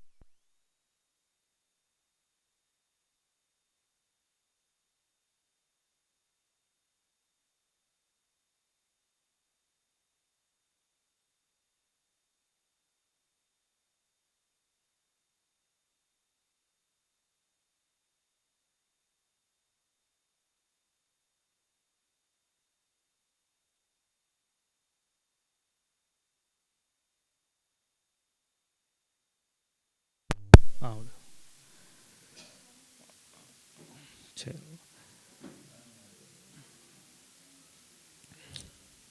சரி கவனிக்கலாம். இங்கே சொல்லப்பட்டது போல் இந்த எசேக்கியா ராஜா அவன் மாத்திரம் கர்த்தரை நம்பவில்லை, அவனை சேர்ந்த ஜனங்களையும் அவன் கர்த்தரை என்ன பண்ணினானா, நம்ப பண்ணினான். நம்பிக்கை இழந்திருந்த ஜனங்கள் மத்தியில் அவன் சொன்ன ஒரு காரியம், நீங்கள் கர்த்தரை என்ன பண்ணுங்க, நம்புங்க. அவன் கர்த்தரை நம்புங்கன்னு சொன்னபோது அதற்கு சொன்ன ஒரு வார்த்தை என்ன தெரியுமா? ஏன் கர்த்தரை நம்ம நம்பணும் அப்படின்னு சொன்னால், முதல் பகுதி இப்படி சொல்லுகிறது, கர்த்தர் நம்மை நிச்சயமாய் தப்புவிப்பார். ஹல்லேலூயா, ஆமென். அவன் எதனால் நீங்கள் கர்த்தரை நம்பணும் அப்படின்னு சொல்லி மற்றவர்களை சொன்னான், அவனும் ஏன் கர்த்தரை நம்பினான் என்று சொன்னால், அவனுக்குள்ள ஒரு தைரியம், ஒரு விசுவாசம், ஒரு நம்பிக்கை இருந்தது. அது என்ன நம்பிக்கைனா, கர்த்தர் நிச்சயமாக என்னை தப்புவிப்பார். ஹல்லேலூயா, ஆமென். அவனுக்கு ரெண்டு மனசு இல்லை பாருங்கள். அவன் கான்ஃபிடெண்ட்டாக இருந்தான், என்ன நடந்தாலும் நடக்கலனாலும் எனக்கு ஒன்று தெரியும், நான் ஆராதிக்கிற என் தேவன் என்னை நிச்சயமாக என்ன பண்ணுவார், தப்புவிப்பார். ஹல்லேலூயா, ஆமென். உலகத்தார் சொல்லுகிறது போல், இந்த வசனம் சொல்லுறது போல், நான் நம்புகிறது அவராலே, சொல்லுங்கள் மறுபடியும் சொல்லுங்கள், நான் நம்புகிறது ஆமென், நான் நம்புகிறது அவராலே வரும்னு ஆண்டவர் சொல்கிறார்.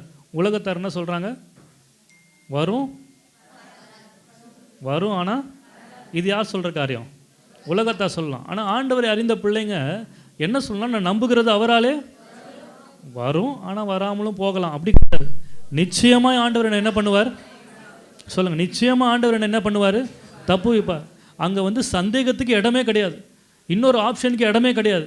நான் கர்த்தரை நம்பினா, நான் எந்த காரியத்துக்காக கர்த்தரை நம்புகிறேனோ அந்த காரியத்தை நிச்சயமாக என் வாழ்க்கையில் செய்து முடிப்பார். ஹல்லேலூயா, ஆமென். அந்த நம்பிக்கையை இந்த எசேக்கியா ராஜா வைத்திருந்ததுனால தான் தன்னை சுற்றி இருந்த ஜனங்களை பார்த்து சொல்கிறான், நீங்கள் கர்த்தரை நம்ப வேண்டும். எதற்காக என்று சொன்னால், அவர் நம்மை நிச்சயமாக என்ன பண்ணுவார், தப்புவிப்பார். ஹல்லேலூயா, ஆமென். அது வெறும் வார்த்தையில் மாத்திரம் சொல்ல பாருங்கள். இன்றைக்கி எல்லாருமே சொல்லலாம், இங்கே இருக்கிற எல்லாருமே சொல்லலாம், நானும் கர்த்தரை நம்புகிறேன், நானும் கர்த்தரை என்னை நிச்சயமாக தப்புவிப்பாருன்னு நான் சொல்கிறேன் அப்படின்னு சொல்லி வெறும் வார்த்தையில் சொல்கிறது இல்லை பாருங்கள். ஏன்னா இந்த எசேக்கியா ராஜா கர்த்தரை நம்புகிற நம்பிக்கையை அவர் எப்படி வெளிப்படுத்தினார் அப்படின்றத ஒரு வசனத்துலேருந்து நம்ம பார்க்கலாம். 2 ராஜாக்கள் 18ஆம் அதிகாரம் 4ஆம் வசனத்தை நீங்கள் வாசித்தீங்க அப்படின்னு சொன்னால், அவன் மேடைகளை அகற்றி சிலைகளை தகர்த்து விக்கிரக தோப்புகளை வெட்டி மோசே பண்ணியிருந்த வெண்கல சர்பத்தை உடைத்து போட்டான். அந்த நாட்கள் மட்டும் இஸ்ரவேல் புத்திரர் அதற்கு தூபம் காட்டி வந்தார்கள், அதற்கு நிகுஸ்தான் என்று பெயரிட்டான். எல்லாம் கவனிக்கிறீங்களா?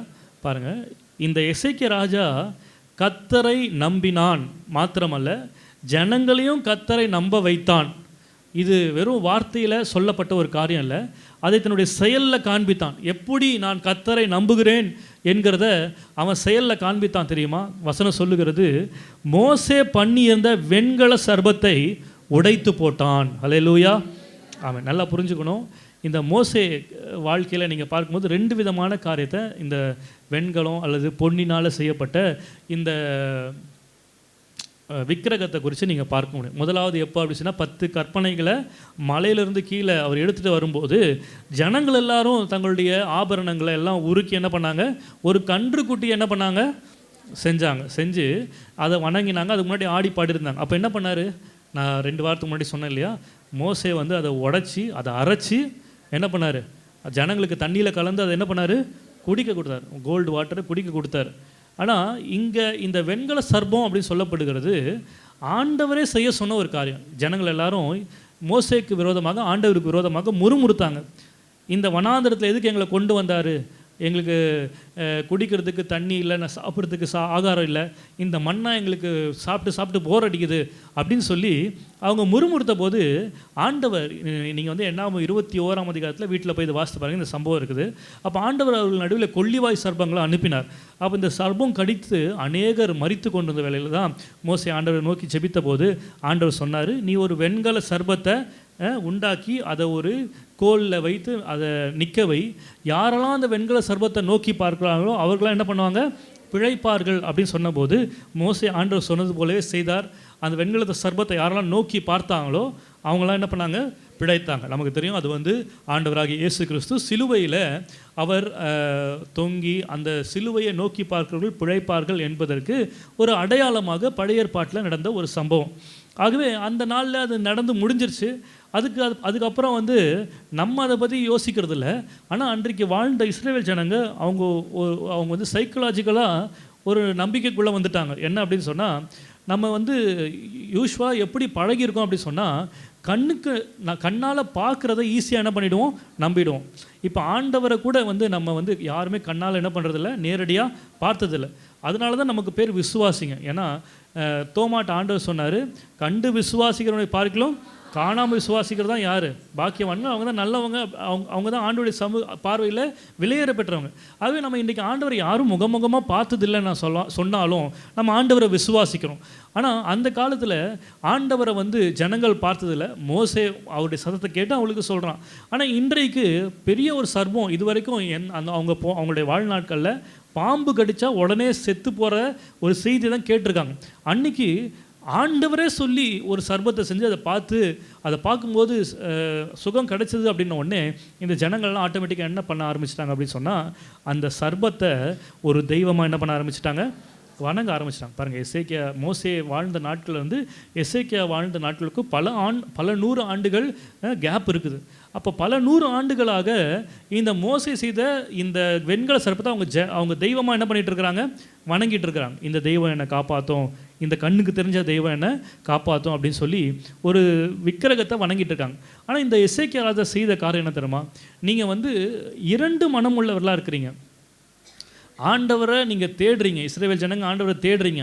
ஆனால் அதே வேளையில் ஆண்டவர்கிட்டருந்து எந்த பதிலும் வரல அப்படின்ன உடனே, சரி இதுவும் ஆண்டவர் தானே கொடுத்தாரு அப்படின்னு சொல்லி இந்த வெண்கல சர்பத்தையும் விக்கிரகத்தையும் நீங்கள் என்ன பண்ணுறீங்க, வணங்குறீங்க. ஆகவே இந்த எசேக்கியா ராஜா இதை பார்த்து முதலாவது அவர் செய்த காரியம் என்ன அப்படின்னு சொன்னால், இந்த வெண்கல சர்பத்தை அவர் உடைத்து போட்டார். அல்லேலூயா, சத்தமாக சொல்லுங்கள், அல்லேலூயா, ஆமென். பாருங்கள், 1 ராஜாக்கள் 18ஆம் அதிகாரத்தில் எலியா தீர்க்கதரிசி சொல்லுகிற ஒரு வார்த்தை, 1 ராஜாக்கள் 18:21, அப்பொழுது எலியா ஜனத்தண்டைக்கு வந்து, நீங்கள் எந்த மட்டும் 2 நினைவுகளால் குந்தி நடப்பீர்கள், கர்த்தர் தெய்வமானால் அவரை என்ன பண்ணுங்க, பின்பற்றுங்கள், பாகால் தெய்வமானால் அவனை பின்பற்றுங்கள் என்றான். ஜனங்கள் பிரதியுத்தரமாக அவனுக்கு ஒன்றும் சொல்லவில்லை. அல்லேலூயா, சத்தமாக சொல்லுங்க, அல்லேலூயா, ஆமென். பாருங்கள், இந்த வசனத்தில் நீங்கள் பார்த்தீங்க அப்படின்னு சொன்னால், எலியா தீர்க்கதரிசி ஜனங்களை பார்த்து சொல்கிறாரு, எது வரைக்கும் நீங்கள் 2 நினைவுகளால் குந்தி குந்தி நடப்பீங்க. ஒன்று பாகால் தெய்வம்னா பாகால் என்ன பண்ணுங்க, பின்பற்றுங்க. இல்லைனா கத்தர் தெய்வமான கத்தரை என்ன பண்ணுங்க, பின்பற்றுங்க. எவ்வளோ ஒரு ஸ்ட்ரிக்டாக அவர் சொல்கிற ஒரு காரியத்தை நீங்கள் பாருங்கள். இன்றைக்கி நான் நம்புகிறது கத்தரால் வரும், இதை சொன்ன உடனே அல்லேலூயான்னு சொல்கிறதுக்கு நிறைய கூட்டம் இருக்குது. கத்தராலே வரும் இதை நம்புறதுக்கு நிறைய கூட்டம் இருக்குது. கத்தராலே வரும், நான் இதை விசுவாசிக்கிறேன் அப்படின்னு சொல்கிறதுக்கு எதிர்ப்பு தெரிவிக்கல. நடக்கும், கத்தர்ன்னு சொல்கிறீங்களே, கத்தரால் தானே வரப்போகுது அப்படின்றத நம்புறதுக்கு நான் தயார் இருக்கிறேன் அப்படின்னு சொல்கிறவங்க இன்னொரு காரியத்தை செய்கிறதுக்கு நம்ம தவறி போகிறோம். என்ன தெரியுமா? 2 நினைவுகளால் சில நேரங்களில் நம்ம குந்தி குந்தி நடக்கிறோம். அப்படின்னா என்ன அர்த்தம்? நான் கர்த்தருடைய வார்த்தையும் நம்புவேன், சில நேரங்களில் கர்த்தருடைய வார்த்தை என் வாழ்க்கையில் தாமதமாகிறது போல தெரிந்தால் மனிதனுடைய வார்த்தையை நான் என்ன பண்ணுவேன், நம்புவேன். அல்லது என்னுடைய சுய பலத்தில் இந்த காரியத்தை சாதித்து விடுகிறதுக்கு என்னால் இயன்ற எல்லா காரியத்தையும் செய்வேன். அதே வேளையில் இன்னொரு வார்த்தையில் சொல்லணும் அப்படின்னு சொன்னால், நான் ஆண்டவராகிய இயேசு கிறிஸ்துவை சொந்த இரட்சகராக ஏற்றுக்கொள்கிறதுக்கு முன்பதாக வேறு மார்க்கத்தில் இருந்தபோது என்னென்ன சடங்காச்சாரங்களை பாரம்பரியங்களை நான் பின்பற்றினேனோ அதையும் நான் என்ன பண்ணுவேன் சொல்லுங்கள், என்ன பண்ணுவேன், பின்பற்றுவேன். அல்லேலூயா, ஆமென். கர்த்தரை நம்புகிறவங்க ஒரே நிலையில் இருக்கணும். கர்த்தரை மாத்திரம் தான் என்ன பண்ணணும், கர்த்தர் நிச்சயமாய் தப்புவிப்பார் அப்படின்னு தெரிஞ்சதுன்னா கர்த்தரை மாத்திரம் தான் என்ன பண்ணணும், நம்பணும். கர்த்தர் வீட்டை கட்டாராகில் கட்டுவன் பிரயாசம், கர்த்தர் நகரத்தை காவாராகில் காவலாளர் விழித்திருக்கிறது விருதா. சரி, நான் ஒரு காரியத்தை சொல்கிறேன், யாரும் தப்பாக எடுத்துக்காதீங்க.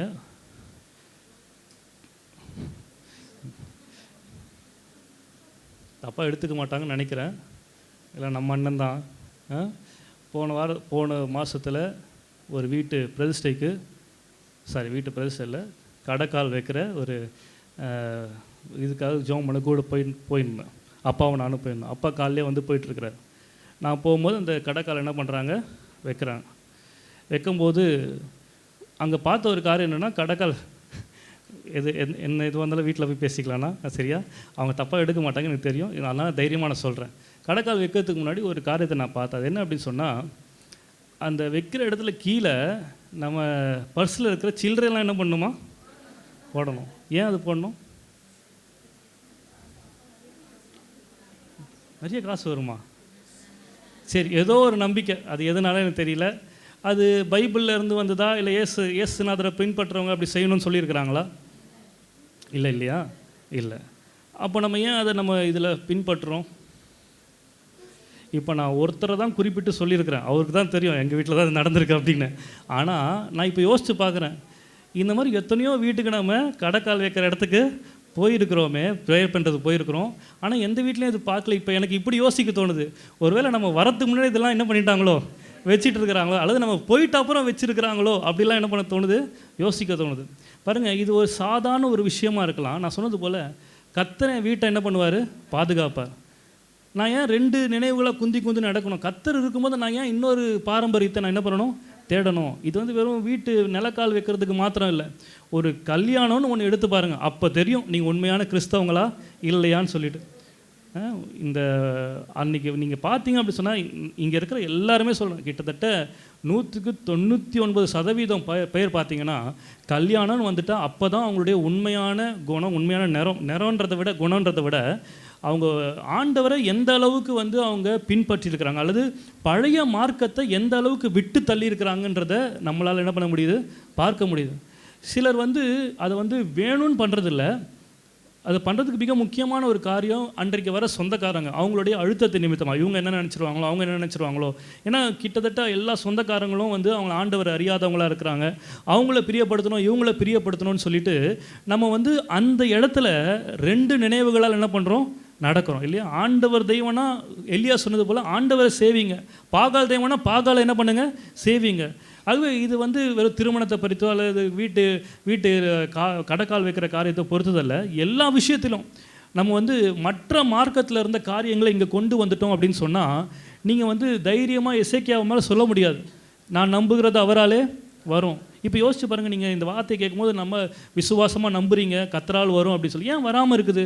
ஏன்னா நம்ம வந்து கர்த்தர் நிச்சயமாய் தப்புவிப்பார், கர்த்தர் மாத்திரம் போதும் அப்படின்னு நிறைய நேரத்தில் நிறைய இடங்கள் நம்ம என்ன பண்ணுறதில்ல, இருக்கிறதில்ல. ஒருவேளை கர்த்தர் இதை செய்யலைன்னா நம்மளும் கூட எக்ஸ்ட்ரா கொஞ்சம் எஃபர்ட் போடணும்ல அப்படின்னு சொல்லி நம்மளுடைய பாரம்பரியத்தை என்ன பண்ணுறோம், உள்ள திணிக்கிறோம் இல்லையா? ஆகவே இன்றைக்கு ஆண்டவர் அப்படிப்பட்டவர்களை பார்த்து தான் நம்மோடு கூட பேசி கொண்டிருக்கிறார். நீங்கள் எந்த மட்டும் 2 நினைவுகளால் குந்தி குந்தி நடப்பீர்கள். ஹல்லேலூயா, ஆமென். பாருங்கள், சங்கீதம் 22ல் 4-5 வசனங்களை பார்க்குறோம். எங்கள் பிதாக்கள் உம்மிடத்தில் நம்பிக்கை வைத்தார்கள், நம்பின அவர்களை நீர் என்ன பண்ணினீர், விடுவித்தீர். உம்மை நோக்கி கூப்பிட்டு தப்பினார்கள், உம்மை நம்பி வெட்கப்பட்டு போகாது இருந்தார்கள். ஹல்லேலூயா, ஆமென். பாருங்கள், நம்முடைய பிதாக்கள் அவர் மேலே என்ன வைத்தாங்களாம், நம்பிக்கை வைத்தார்கள். நம்பின அவர்களை கர்த்தர் என்ன பண்ணார், விடுவித்தார். இதெல்லாம் எதற்கு சொல்லப்பட்டிருக்குது? அன்றைக்கு பிதாக்களுக்கு ஆண்டவர் செய்தது உண்மை என்று சொன்னால், இயேசு கிறிஸ்து நேற்றும் இன்றும் என்றும் மாறாதவர். அவர் நமக்கும் செய்ய வல்லமை உள்ளவராக இருக்கிறார். அல்லேலூயா, சத்தமாக சொல்லுங்க அல்லேலூயா. அவர்கள் அவரை நோக்கி கூப்பிட்டு தப்பித்தார்கள், அவரை நம்பி வெட்கப்பட்டு போகாமல் இருந்தார்கள். நிறைய நேரங்கள் நம்ம இன்னொரு ஆல்டர்னேட்டிவ் பாதையை நம்ம ஏன் தேர்ந்தெடுக்கிறோம் அப்படின்னு சொன்னால், ஒருவேளை இந்த பாதையில் வெட்கப்பட்டுருவோமோ, வெட்கப்பட்டாலும் நம்ம எக்ஸ்ட்ராவாக ஒரு பாதை என்ன பண்ணியிருக்கலாம், வச்சுக்கலாம், டக்குன்னு இந்த இடத்துக்கு என்ன பண்ணிடலாம், ஜம்ப் பண்ணிடலாம் அப்படின்ற 2 நினைவுகள் நமக்குள்ளே என்ன பண்ணக்கூடாது, இருக்கக்கூடாது. நம்முடைய பிதாக்கள் அவரை நம்பினார்கள், அவர்களை வெட்கப்பட்டு போக ஆண்டவர் விடலைன்னா நம்மளையும் கர்த்தர் வெட்கப்பட்டு போக விட மாட்டார். அல்லேலூயா, ஆமென். ஆகவே தான் விசுவாசம் அப்படின்றதுக்கு டெஃபினிஷன் எபிரேயர் 11:1 சொல்லப்படுது. விசுவாசமானது நம்பப்படுகிறவைகளின் உறுதி, காணப்படாதவைகளின் நிச்சயம். இந்த உறுதி நிச்சயம் இது 2த்தையும் ஒன்றா எடுத்துக்கொள்ளுங்க. நீங்கள் எதை மேலே நம்பிக்கை வச்சுருக்கிறீங்களோ அதில் உறுதியாக இருக்கணும், அதில் நிச்சயமாக இருக்கணும். கர்த்தர் நிச்சயமாக செய்வார், கர்த்தர் உறுதியாய் செய்வார். இந்த நினைவு மாத்திரம்தான் இருக்கணும். ஒருவேளை நடக்காமல் போயிடுமோ, ஒருவேளை இதில் கைவிடப்பட்டுருவோமோ, வெட்கப்பட்டு போயிடுவோமோ, இன்னொரு தாட் நமக்கு என்ன பண்ணக்கூடாது, இருக்கக்கூடாது. ஹல்லேலூயா, நம்முடைய பிதாக்கள் அப்படியாக இருந்தார். உதாரணமாக பாருங்கள், இந்த எபிரேயர் 11ஆம் அதிகாரத்தில் 5ஆம் வசனத்தை நீங்கள் பார்த்தீங்க அப்படின்னு சொன்னால், விசுவாசத்தினாலே ஏனோக்கு மரணத்தை காணாதபடிக்கு, இது யார், நம்முடைய பிதா. நம்ம சங்கீதத்தில் வாசனம், நம்முடைய பிதாக்கள் அவரை நம்பினார்கள், அவங்க என்ன பண்ணல, வெட்கப்பட்டு. அதுக்கு உதாரணமாக ஒரு பிதாவை சொல்கிறேன். இங்கே ஏனோக்கை குறித்து நம்ம வாசிக்கிறோம்.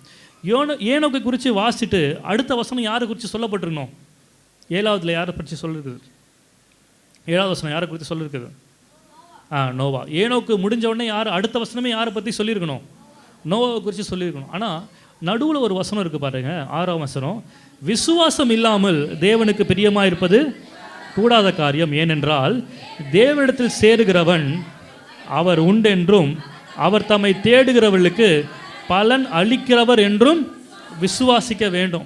நம்ம எல்லாரும் இந்த காலவெல்லாம் ஆண்டவரை தேடி வந்திருக்கிறோம்.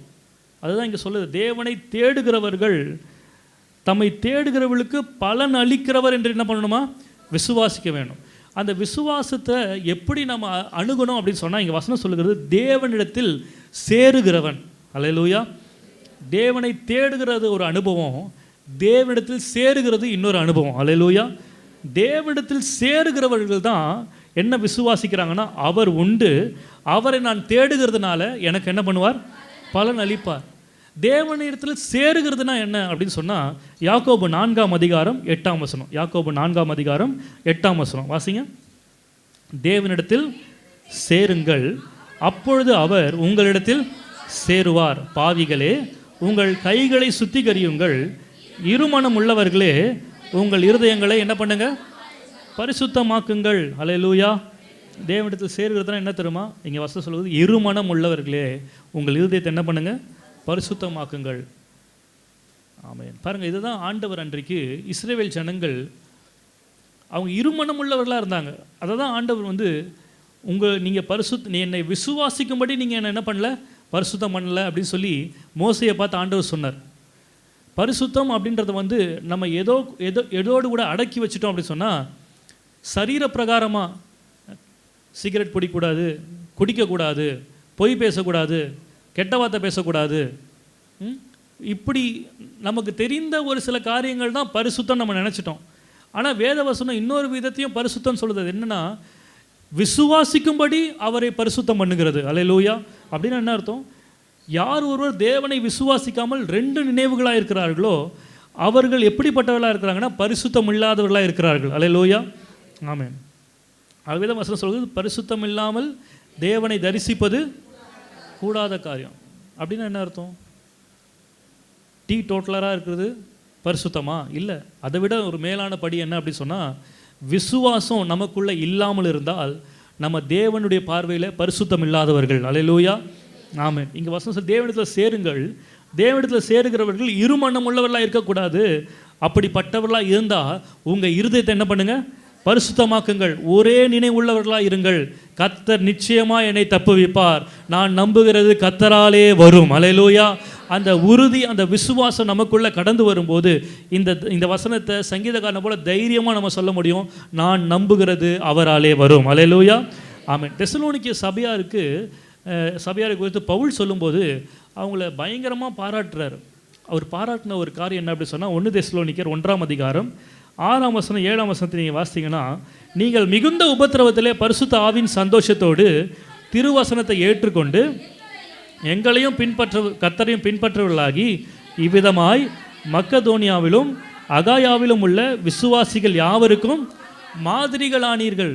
இந்த தெசலோனிக்கே சபையாரை குறித்து சொல்கிறாரு, நீங்கள் சாதாரணமான ஜனங்களாக இருந்தாலும் உங்களை நான் எப்படி பார்க்குறேன்னா, நீங்கள் மற்றவங்களுக்கு எக்ஸாம்பிளாக இருக்கிறீங்க. யாருக்கு இங்கே வசனம் சொல்லுது, மக்கதோனியாவிலும் அகாயாவிலும் இருக்கிற சக விசுவாசிகளுக்கு நீங்கள் யாராக இருக்கிறீங்க, மாதிரிகளாக இருக்கிறீங்க. எதனால இவர்கள் மாதிரிகளாக மாறினாங்கன்னா, 9ஆம் வசனம் சொல்லுகிறது, ஏனெனில் அவர்கள் தாமே எங்களை குறித்து உங்களிடத்தில் நாங்கள் அடைந்த பிரவேசம் இன்னதென்பதையும் ஜீவனுள்ள தேவனுக்கு, மெய்யான தேவனுக்கு ஊழியம் செய்கிறதற்கு, நல்ல கவனிங்க, நீங்கள் விக்கிரகங்களை விட்டு தேவனிடத்திற்கு மனம் திரும்பினது. அல்லேலூயா. இந்த தெசலோனிக்கே சபையார் எப்படி இவ்வளோ பெரிய நல்சாட்சியை பெற்றார்கள் அப்படின்னு சொன்னால், இவங்க மனம் திரும்பினார்கள். எதை விட்டு அப்படி சொன்னால், விக்கிரகங்களை விட்டு மனம் திரும்பினார். விக்கிரகங்களை விட்டு மனம் திரும்புவது எதற்கு அடையாளமாக இருக்குது அப்படின்னு சொன்னால், இரு மனமாக இருக்கிறவர்கள் ஒரு மனமாய் மாறுவதற்கு இந்த விக்கிரகம் அடையாளமாக இருக்குது. அல்லேலூயா. ஆகவே தான் எசேக்கியா ராஜா விக்கிரகத்தை உடைத்து போட்டான். அல்லேலூயா. அதனால் தைரியமாக சொல்ல முடிஞ்சது, அவன் மாத்திரம் கர்த்தரை நம்பலை, அவனை சேர்ந்த ஜனங்களையும் அவன் கர்த்தரை நம்ப பண்ணினான். அல்லேலூயா. இன்றைக்கி நம்ம இருதயத்தில், நம்ம மைண்டில் பல விக்கிரகங்களை வச்சுருக்கிறோம். நம்ம நினைக்கிறோம் ஏதோ வேறு கடவுளுடைய சிலைகளை வச்சுருக்கிறது தான் விக்கிரகம்னு நம்ம நினைக்கிறோம். கிடையாது. அதை விட மோசமான விக்கிரகம் எது அப்படி சொன்னால், நம்முடைய எண்ணங்களில் ஆண்டவரை தவிர வேறு என்ன காரியங்களாம் நம்ம நம்புகிறோமோ அதெல்லாம் ஆண்டவர் விக்கிரகமாக பார்க்குறார். அல்லேலூயா, ஆமென். விசேஷமாக இந்த தெசலோனிக்கே சபையார் அவங்க ஆண்டவரை ஏற்றுக்கொள்வதற்கு முன்பதாக பல விக்கிரக ஆராதனை வழிபாடுகள் அவங்க என்ன பண்ணாங்க, செய்தாங்க. ஆனால் என்றைக்கு ஆண்டவரை ஏற்றுக்கொண்டாங்களோ, வசனம் தெளிவாக சொல்லுது, நீங்கள் விக்கிரகங்களை விட்டு தேவனிடத்திற்கு மனம் திரும்பினீர்கள். இன்னொரு வசனத்தை வாசிக்கலாம், 1 யோவான் 3ஆம் அதிகாரம் 3ஆம் வசனம்.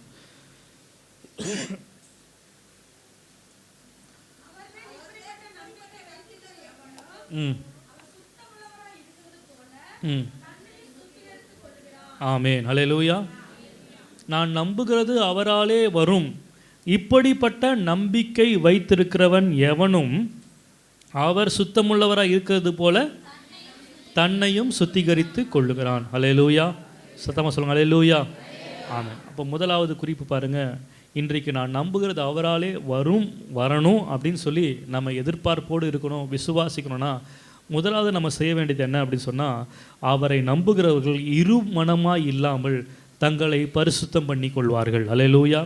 இன்றைக்கி ஒரு தீர்மானம் எடுக்கலாம், ஆண்டவரே இந்தந்த காரியத்தில் நான் நம்புகிறேன்னு சொன்னாலும் எனக்கு ஆல்டர்னேட்டிவாக இன்னொரு வழியும் நான் வச்சுருக்கிறேன். ஆண்டவரே இதையும் நம்புகிறேன், உண்மையும் நம்புகிறேன். கிடையாது. பாருங்கள், நம்ம பாகால் தெய்வமானால் பாகால் என்ன பண்ணுங்கள், வணங்குங்கள். கர்த்தர் தெய்வமானால் கர்த்தரை என்ன பண்ணுங்கள், வணங்குங்க. இன்றைக்கி அந்த எசேக்கியா ராஜாவுக்கு இருந்த வைராக்கியம் நமக்குள்ளே கடந்து வர வேண்டும். அல்லேலூயா, ஆமென். நம்ம இரு மனமாக இருக்கிறத அந்த விஷயத்துலேருந்து நம்ம தப்புவித்து கொண்டால் மாத்திரமே நாம் நம்புகிறது கர்த்தரால் வரும். அல்லேலூயா, ஆமென். சில நேரங்களில் நீங்கள் ஏதோ ஒரு காரியத்தை குறித்து பயந்து கொண்டிருப்பீங்க. ஆனால் அந்த நாளில் கரெக்டாக ஆண்டவர் ஒரு வசனத்தை உங்களுக்கு கொடுத்துருப்பார். இப்போ யாராவது உங்களை சம்பந்தமே இல்லாமல் உங்களை சாபம் விட்டுருப்பாங்க, நீ அப்படி போயிடுவ இப்படி போயிடுவ, கெட்ட கெட்ட வார்த்தையில் பேசி உங்களை சபிச்சிருப்பாங்க. திடீர்னு எதாச்சியாக நீங்கள் மொபைல் எடுத்து பார்த்துருப்பீங்க, வசனம் வந்திருக்கும், இனி ஒரு சாபமும் இராது அப்படின்னு வசனம் வந்திருக்கும். அந்த வசனத்தை படித்த உடனே அப்பா ஆண்டவர் என்னோடு கூட என்ன பண்ணிட்டாரு, பேசிட்டார் அப்படின்ற ஒரு தைரியம் வந்திருக்கும். ஆனால் திடீர்னு கொஞ்சம் நேரத்தில் பார்த்தீங்கன்னா உங்கள் குழந்தைங்களுக்கு ஏதாவது என்ன பண்ணியிருக்கிறோம், சின்னதாக ஒரு ஜுரமோ அல்லது ஏதோ வாமிட்டோ லூஸ் மோஷனோ என்ன பண்ணியிருக்கோம், வந்திருக்கோம். உடனே என்ன நினைப்போம், அவங்க சாபம் விட்டது பார்த்தியா, நம்மளை தாக்கலை, பசங்களை இல்லை, யாரும் வீட்டில் இருக்கிற வேறு யாருக்காவது நடந்துச்சுன்னு வச்சுக்கோங்களேன், அவங்களுக்கு வந்துருச்சுன்னா உடனே நம்ம என்ன பண்ணுறோம், ஆண்டவர் கொடுத்த வார்த்தை என்ன பண்ணிடுறோம், மறந்துடுறோம். உடனே அவங்க விட்ட சாபம் தான் மனசுக்கு என்ன பண்ணுது, வருது. பாருங்கள், இந்த மாதிரி விஷயங்களில் நம்ம ரொம்ப கவனம் உள்ளவர்களாக இருக்கணும். ஆண்டவர் வாக்கு பண்ணினவர் உண்மையுள்ளவர், தம்முடைய வார்த்தையை தரையில விடவே மாட்டார். அல்லேலூயா. பிசாசுக்கு வேண்டியதெல்லாம் ஆண்டவருடைய வார்த்தையிலிருந்து நம்முடைய ஃபோக்கஸை எப்படியாவது எடுத்தோம்ன்றதுக்கு எவனை விழுங்கலாமோ என்று கெர்ஜிக்கிற சிங்கம் போல வகை தேடி சுற்றி திரிகிறான். ஆண்டவர் ஒரு வார்த்தையை கொடுத்துட்டாருன்னா அதை விட ஒரு மேலான ஒரு கன்ஃபர்மேஷன் உங்களுக்கு எதுவுமே தேவையில்லை. ஹல்லேலூயா. அந்த வார்த்தையை பெற்ற உடனே உங்கள் சூழ்நிலைகள் எவ்வளவு மோசமாக போனாலும் அந்த சூழ்நிலையை பார்க்க கர்த்தர் உங்களை அழைக்கலை. சூழ்நிலைகளை மாற்றுகிற தேவனுடைய வார்த்தையை நம்ப கர்த்தர் நம்மை அழைத்திருக்கிறார். ஹல்லேலூயா.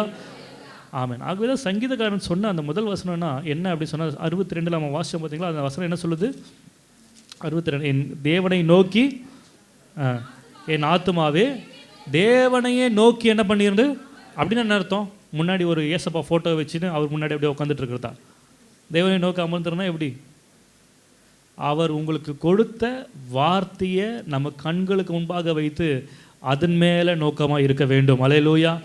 ஆகவே தான் சங்கீதக்காரன் சொல்கிறான், கர்த்தரை எப்பொழுது எனக்கு முன்பாக வைத்திருக்கிறேன், அவர் என் வலது பாசத்து வீற்றிருக்கிறபடியினால நான் அசைக்கப்படுவது இல்லை. அல்லேலூயா.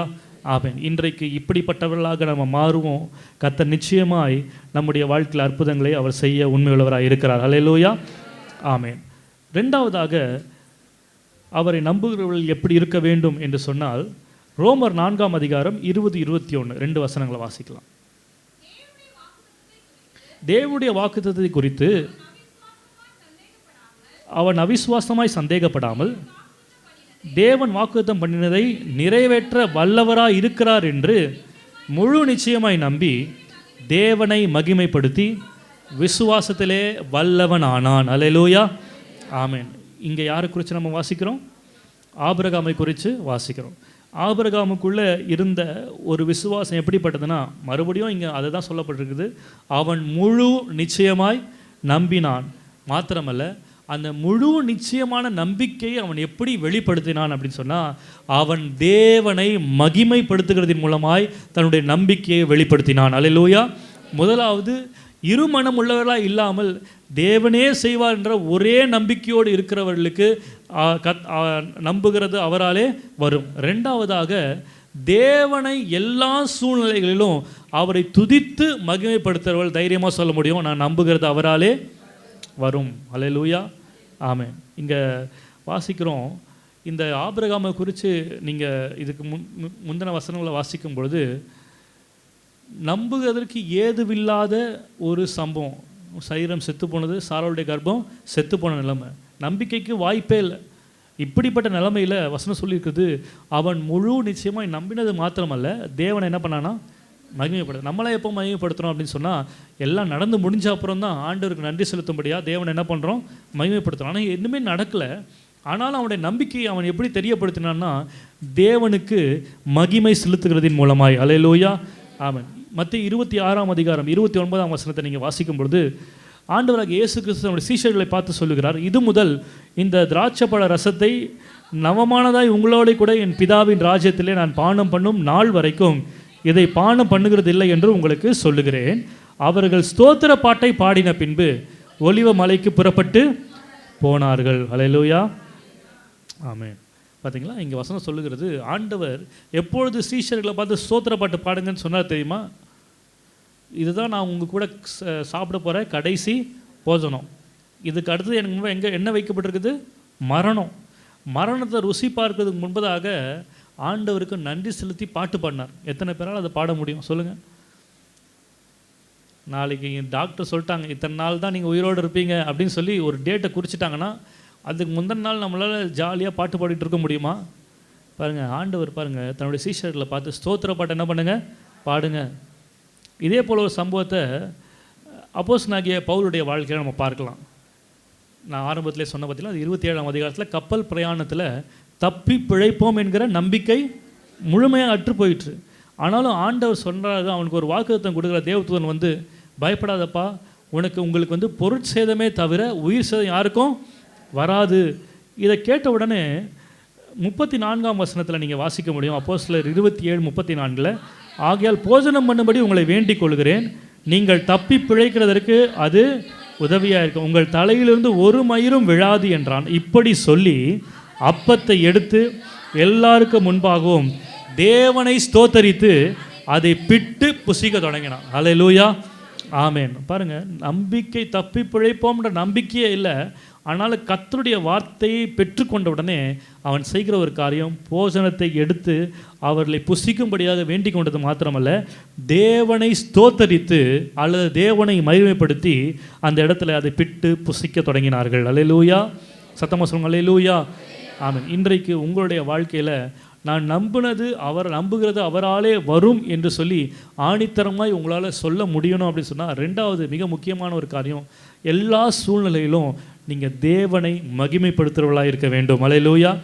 அதனால தான் சங்கீதக்காரன் சொல்கிறான், கர்த்தரை நான் எக்காலத்திலும் ஸ்தோத்தரிப்பேன், அவர் துதி எப்போதும் என் வாயில் இருக்கும். அல்லேலூயா.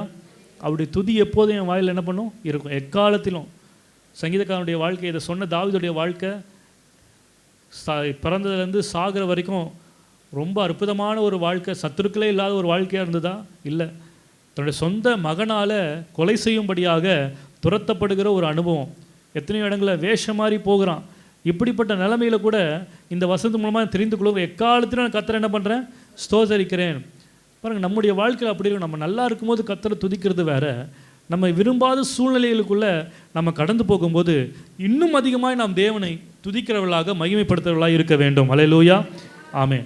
23ஆம் சங்கீதத்தில் 5ஆம் வசனம் இப்படி சொல்லப்பட்டிருக்கிறது, என் சத்துருக்களுக்கு முன்பாக நீர் எனக்கு ஒரு பந்தியை ஆயத்தப்படுத்தி என் தலையை எண்ணெயால் அபிஷேகம் பண்ணுகிறீர், என் பாத்திரம் நிரம்பி வழிகிறது. அல்லேலூயா, ஆமென். நான் இப்போ சொன்ன ஒரு சில வசனங்களை நீங்கள் கவனிச்சுட்டே வந்தீங்கன்னா, இயேசு கிறிஸ்து போஜனம் பண்ணும்போது ஸ்தோத்திரம் பண்ணி அப்பத்தை எடுத்து என்ன பண்ணாராம், பிட்டு புசிக்க தொடங்கினார். அதே போல் இந்த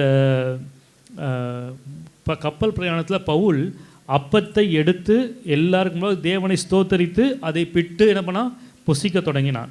அதே போல் சங்கீதம் 23:5 இப்போ நீங்கள் இதெல்லாம் நீங்கள் வந்து கம்பேர் பண்ணி இதை வாசித்து பாருங்கள். என் சத்துருக்களுக்கு முன்பாக நீ எனக்கு ஒரு பந்தியை ஆயத்தப்படுத்தி, அப்போ அந்த பந்தியில் என்ன இருந்திருக்கும்னு நினைக்கிறீங்க? அப்பம். அப்புறம் ஒவ்வொரு மாதமும் நீங்கள் தேவனுடைய பந்தியில் நீங்கள் கலந்து கொள்ளும்போது நீங்கள் எடுக்கிற அந்த அப்பம் அது எதற்கு அடையாளமாக இருக்குது தெரியுமா?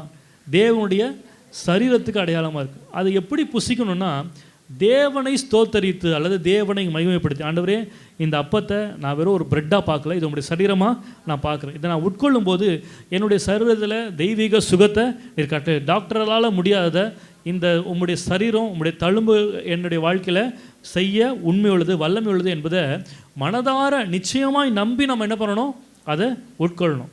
நம்ம சபையில் பெரும்பாலும் நடக்கிறது என்ன அப்படின்னு சொன்னால், இந்த சத்தியம் ஓரளவுக்கு ஆரம்பத்திலே சொல்லிட்டதுனால இப்போ எல்லோரும் ரொம்ப அலர்ட் ஆகிட்டாங்க. எப்படின்னா, அந்த ப்ரெட்டு வரும்போது அப்படியே எல்லோரும் நேர் முட்டி போட்டு அந்த ப்ரெட்டு வாங்கிட்டு 2 நிமிஷம் சோத்திரம் பண்ணி நல்லா என்னெல்லாம் நடக்கணும்னு நினைக்கிறாங்களோ அதெல்லாம் ப்ரேயர் பண்ணிவிட்டு சாப்பிட்றாங்க. அதுக்கப்புறம் உட்காந்துருது, என்னவோ அவ்வளோதான், அப்பாடா முடிஞ்சிச்சு, நம்ம கோட்டா முடிஞ்சு, இதோட அடுத்தது இந்த திராட்சரசம் வரும்போது தான் நம்ம திருப்பி பழைய மாதிரி என்ன பண்ணோம், நேர் முட்டி போட்டுக்கணும். அது நடுவில் என்னாச்சு, சின்ன பசங்க தான் விளாண்டுட்டு இருக்கிறது, அப்போ தான் ஊரு கதை உலக கதை எல்லாத்தையும் என்ன பண்ணுறது, பேச வேண்டியது. அப்புறம் திராட்சரசம் குடிச்சு முடிச்சிட்டா சொல்லவே தேவையில்லை, அப்பாடா ரெண்டுமே என்ன பண்ணிருச்சு, முடிஞ்சு now I am a free bird அப்படின்ற மாதிரி அப்படி என்னென்னத்தையும் பேச வேண்டியது. பாருங்கள், ஒரு காலத்தை நல்லா புரிஞ்சுக்கணும், என் சத்துருக்களுக்கு முன்பாக எனக்கு ஒரு பந்தியை என்ன பண்ணியிருக்கிறேன். ஆமென். நீங்கள் அதை உட்கொள்ளும் போது நீங்கள் வந்து இது வரைக்கும் இந்த வசனத்தை எப்படி பார்த்துருப்பீங்கன்னு புரியல. நீங்கள் ஒரு இப்படி நினச்சிருக்கலாம், இவர் ராஜாவாக இருக்கிறதுனால இவருக்கு நிறைய எதிரிங்க இருந்தாங்க, அவங்க சத்துருக்கள்லாம் முன்னாடி உட்காந்துருந்தாங்க போல், அவங்களுக்கு முன்னாடி ஒரு டேபிள் போட்டு ஆண்டவருக்கு பயங்கரமான பிரியாணி சிக்கன் 65லாம் வச்சு ஒரு சாப்பாடு போட்டார் போல் அப்படின்னு நீங்கள் நினச்சிருக்கலாம். ஆனால் நீங்கள் ஒன்று புரிந்து கொள்ளணும், உங்களுக்கு முன்பாக இருக்கிற சத்துரு யாருன்னு சொன்னால், உங்களுடைய வாழ்க்கையில் உங்களுடைய சரீரத்தில் இருக்கிற பலவீனம் தான் உங்களுக்கு முன்பாக இருக்கிற சத்துரு. ஒருவேளை உங்கள் வாழ்க்கைக்கு கடன் பிரச்சனை, அது ஒரு சத்துரு. உங்கள் வாழ்க்கையில் போராட்டம், குடும்பத்தில் சமாதானம் இல்லைன்னா அது ஒரு சத்துரு. இப்படி உங்கள் வாழ்க்கையில் இருக்கிற எல்லா பிரச்சனைகளும் சத்துரு. அப்போ ஆண்டவர் நமக்கு என்ன கொடுக்குறாருன்னா, சத்துருக்களுக்கு முன்பாக ஒரு பந்தியை நமக்கு என்ன பண்ணுறாரு, ஆயத்தம் பண்ணுறாரு. அப்போ நீங்கள் என்ன பண்ணணும்னா, அந்த பந்தியில் நீங்கள் உட்கார்ந்து சாப்பிட்ட உடனே சரி, அல்லது திராட்சை ரசம் குடித்த உடனே சரி, உடனே பேசாமல் கண்ணை மூடி நீங்கள் அதை உங்கள் மைண்டில் அதை இமேஜின் பண்ண ஆரம்பிக்கணும். எனக்கு விரோதமாக சத்ருவாக இருந்ததெல்லாம் கர்த்தர் இப்பொழுது நிர்மூலமாக்கி கொண்டிருக்கிறார். ஹல்லேலூயா. ஆமென். நமக்கு மாம்சத்தோடும் இரத்தத்தோடும் போராட்டம் அல்ல, துரைத்தனங்களோடும் அதிகாரங்களோடும் அந்தகார லோகாதிபதிகளோடு தான் நமக்கு என்ன இருக்குது, போராட்டம் இருக்குது. இதெல்லாம் நம்ம கண்ணால் பார்க்க முடியாது, ஆனால் எதனால் பார்க்கலாம், இமேஜினேஷனால் பார்க்கலாம். அப்போ நம்ம கண்களை மூடி இதை சாப்பிட்டால் தான் என் வேலை முடிஞ்சிச்சுன்னு அமைதியாக உட்காந்து இல்லை பேசிக்கொண்டில்ல, அதுபடிக்கு என்னுடைய சத்துருக்களை உங்கள் கண்களுக்கு முன்பாக நீங்கள் பார்க்கணும். ஆண்டவரே, இப்படிப்பட்ட சத்துருக்கள் என் குடும்பத்தில் இருக்கிறாங்க. நீங்கள் நான் சத்துருக்கள்னு சொல்லும்போது உடனே மனிதர்களை நீங்கள் நினைக்கக்கூடாது. நான் சொன்னது போல் உங்களோட வாழ்க்கையில் இருக்கிற பலவீனங்கள், கடன் பிரச்சனை, போராட்டங்கள், சமாதான குறைவுகள், இப்படிப்பட்டதெல்லாம் உங்களுக்கு என்னென்ன தேவைகள் இருக்கோ அதெல்லாம் சத்துருவாக முன்னாடி பார்த்து, ஆண்டவரே இதற்கு முன்பதாக நான் நீங்கள் ஒரு பிரச்சனைனா உங்களால் ஒழுங்காக என்ன பண்ண முடியாது, சாப்பிட முடியாது இல்லையா? தலைக்கு மேலே பிரச்சனைனா சாப்பாடு கூட இறங்காது. ஆனால் அப்படிப்பட்ட நேரத்தில் ஆண்டவரே நான் தைரியமாக நான் சாப்பிட போகிறேன். பாருங்கள், ஒரு முறை தாவீது தன்னுடைய குழந்தை இறந்த உடனே, அது குழந்தை இறக்கிறதுக்கு முன்பதாக அவர் அழுது கொண்டிருந்தார் இல்லையா? அழுது புலம்பிட்டு இருந்தார், எப்படியாச்சும் ஆண்டவரே ஜீவனை கொடுங்க.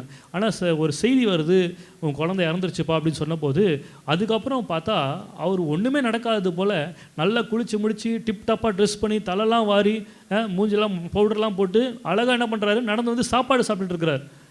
அப்போ எல்லாருக்கும் ஒரே ஆச்சரியம், என்னடா இது, குழந்தை சாக கிடக்கிற நிலைமையில் இப்படி அழுதுட்டு இருந்தார், செத்ததுக்கு அப்புறம் பயங்கரமாக அழுவார்னு பார்த்தா அப்படியே ஆப்போசிட்டாக மாறிட்டாரே அப்படின்னு சொல்லி எல்லாருக்கும் என்னது ஒரே ஆச்சரியம் இல்லையா? அதுபோல் பாருங்கள், இன்றைக்கு நம்முடைய சத்துருக்களுக்கு முன்பாக கர்த்தர் நமக்கு ஒரு பந்தியை என்ன பண்ணுறாரு, ஆயத்தம் பண்ணுறாரு. அந்த சத்துருக்கள் முன்பாக பந்தியை ஆயத்தம் பண்ண நமக்கு சத்துருக்களை கண்கள் முன்பாக நீங்கள் பார்க்கணும். பார்க்கும்போது ஆண்டவருக்கு நன்றி உட்கொள்ளும் போதே நீங்கள் என்ன பண்ணணும், ஆண்டவருக்கு நன்றி செலுத்தணும். ஆண்டவரே, இந்த சத்துருக்கள்லாம் எனக்கு முன்பாக அவங்க மடங்கடித்து போகிறாங்க. நான் என்ன சொல்ல வரேன் அப்படின்னு சொன்னால், அந்த பலவீனமாக இருந்தபோது செத்துருச்சு அப்படின்னு தெரிஞ்ச உடனே அவரால் என்ன பண்ண முடியும், சாப்பிட முடியாதுன்னு நினச்சாங்க. ஆனால் செத்ததுக்கு அப்புறம் தான் அவர் என்ன பண்ணார், தைரியமாக சாப்பிட்டார். அதே வேளையில் அந்த மரண தருவாயில் இருந்தபோது அவர் சாப்பிட கூட இல்லை. அதே வேளை நம்ம பாருங்கள், இன்றைக்கு அந்த கம்யூனியனில் நம்ம திருவிருந்தில் கலந்து கொள்ளும்போது எதெல்லாம் சத்துரு நீங்கள் நினைக்கிறீங்களோ, எதெல்லாம் நினச்சாலே சாப்பிடக்கூட தோணலை அப்படின்னு சொல்லி நீங்கள் நினைக்கிறீங்களோ, இதெல்லாம் என்னுடைய பலத்துக்கு மிஞ்சின ஒரு காரியமாக இருக்குதுன்னு நினைக்கிறீங்களோ, அதெல்லாம் உங்களுடைய சத்துருக்களாக உங்கள் கண்களுக்கு முன்பாக நீங்கள் பார்க்கணும். வெறும் சாப்பிட்ட உடனே அல்லது அந்த திராட்சரசத்தை குடித்த உடனே இது முடிந்து விடுகிற ஒரு காரியம் இல்லை. பாருங்கள், உங்களுடைய எண்ணங்களில் பார்க்கணும். இப்படிப்பட்ட போராட்டங்களுக்கு முன்பாக ஆண்டவர் என்ன தைரியமாக அல்லது முழு நம்பிக்கையோடு கூட இது முடிஞ்சால் எவ்வளோ சந்தோஷமாக நான் சாப்பிடுவனோ அதுபோல் ஒரு பந்தியை கர்த்தர் எனக்கு இன்றைக்கு ஆயத்தம் பண்ணி இருக்கிறார். ஹல்லேலூயா. ஆமென். அப்படி நம்ம சாப்பிடுகிறது தேவனை மகிமைப்படுத்துகிறதற்கு அடையாளமாக இருக்குது. ஹல்லேலூயா. சத்தமாக சொல்லுங்க, ஹல்லேலூயா. ஆமென். பாருங்கள், ஆண்டவர் சொல்லிட்டாரு, அவருடைய தழும்புகளால் நம்ம என்ன ஆகணும், குணமானோம். ஆண்டவர் நமக்கு இதை கொடுத்துட்டார், நமக்கு ஆன்சரை கொடுத்துட்டார். அந்த ஆன்சரை பிடிச்சிட்டு ஆண்டவரே இதை நான் நம்புகிறேன், அதனால் உங்களுக்கு நன்றி சொல்கிறேன்னு சொல்கிறது தான் ஆண்டவருடைய பார்வையில் பிரதியாக இருக்கும். அதை விட்டு ஆண்டவரே இது இன்றைக்கி நான் இதை சாப்பிட்ருக்கேன், எப்படியாச்சும் குணப்படுத்துங்க ஆண்டவரே, எப்படியாச்சும் எனக்கு பண்ணிவிடுங்க ஆண்டவரேன்னு சொல்லி கெஞ்ச வேண்டிய அவசியம் இல்லை. நம்முடைய நம்பிக்கையை ஆண்டவருக்கு எப்படி தெரியப்படுத்துகிறோன்னா, நம்முடைய நன்றி அறிதலின் மூலமாக தான் ஆண்டவருக்கு நம்முடைய நன்றியை என்ன பண்ண முடியும், நம்முடைய நம்பிக்கை என்ன பண்ண முடியும், தெரிவிக்க முடியும். ஆண்டவர் கேட்குற சுகமானது 10 பேர் அல்லவா, மீதி 9 பேர் எங்கே? அந்த இடத்துல ஒருத்தன் நன்றி சொன்னான். ஆண்டவர் அதை பெருமையாக பேசுகிறார். அப்போ இன்றைக்கு என் வாழ்க்கையில் என்னென்ன காரியங்கள்லாம் நடக்காமல் இருக்குதோ அதெல்லாம் நடந்ததுக்காக நன்றின்னு சொல்லி ஆண்டவரை நீங்கள் மகிமைப்படுத்தி பாருங்கள். கர்த்தர் அது நிமித்தமாக உங்களுடைய வாழ்க்கையில் பெரிய அற்புதத்தை செய்ய அவர் போதுமானவராக இருக்கிறார். ஹல்லேலூயா. ஆமென். ஒரு முறை பவுலும் சீலாவும் சிறைச்சாலையில் தொழுமரத்தில் கட்டி வைக்கப்பட்டு அடிக்கப்பட்ட நிலைமையில் இருந்தபோது நைட்டெல்லாம் என்ன பண்ணிட்டு இருந்தாங்களா, பவுலும் சீலாவும் துதித்து தேவன் என்ன பண்ணாங்க, மகிமைப்படுத்தி பாடிக்கொண்டு இருந்தாங்க இல்லையா? நீங்கள் அப்போஸ்தலர் 16ஆம் அதிகாரத்தில் நீங்கள் வீட்டுக்கு போய் வாசித்து பார்க்கலாம், இந்த சம்பவம் இருக்குது. டைம் இல்லாததுனால நான் வெறும் அப்படியே உங்களுக்கு ஓரலாக சொல்லிடுறேன், நமக்கு தெரிஞ்ச சம்பவன்றதுனால நல்லா புரிஞ்சுக்கொள்ளுங்க. இவங்க சிறைச்சாலையில் இருக்கிறாங்க, அடி வாங்கின நிலமை, உயிருக்கு உத்தரவாதம் இல்லை. அந்த நிலமையில் அவங்க ஆண்டவரே இதில் காப்பாற்றுங்கன்னு ஜெபம் பண்ணுறதுக்கு பதிலாக அவங்கள தேவனை பாடி என்ன பண்ணிட்டு இருந்தாங்களா, துதித்து கொண்டு இருந்தாங்க. இதனுடைய முடிவு என்ன நடந்ததுன்னா, எந்த சிறைச்சாலை தலைவன் அவனை ஜெயிலில் போட்டானோ அந்த சிறைச்சாலை தலைவன் மாத்திரமல்ல, முழு குடும்பமும் ரட்சிக்கப்பட்டு அவர்கள் ஞானஸ்நானமும் என்ன பண்ணாங்க, எடுத்தாங்க. இப்போ இதே மாதிரி சம்பவம் இன்னொருத்தருடைய வாழ்க்கையில் நடக்குது. அது யார்? லீதியாளா, பேதுரு. பேதுரு சிறைச்சாலையில் என்ன பண்ணார்? போட்டாங்க. அவர் சிறைச்சாலையில் பவுல் சீலா மாதிரி பாட்டு பாடினா இருந்தார். என்ன பண்ணிட்டு இருந்தார்? தூங்கிட்டு இருந்தார். பாட்டு பாடி துதிக்க வேண்டிய ஆள் என்ன பண்ணிட்டு இருந்தார்? தூங்கிட்டு இருந்தார். ஆனால் இவருக்கு பதிலாக யார் ஜபிக்கிறாங்க? சபையார் ஊக்கமாக என்ன பண்ணுறாங்க?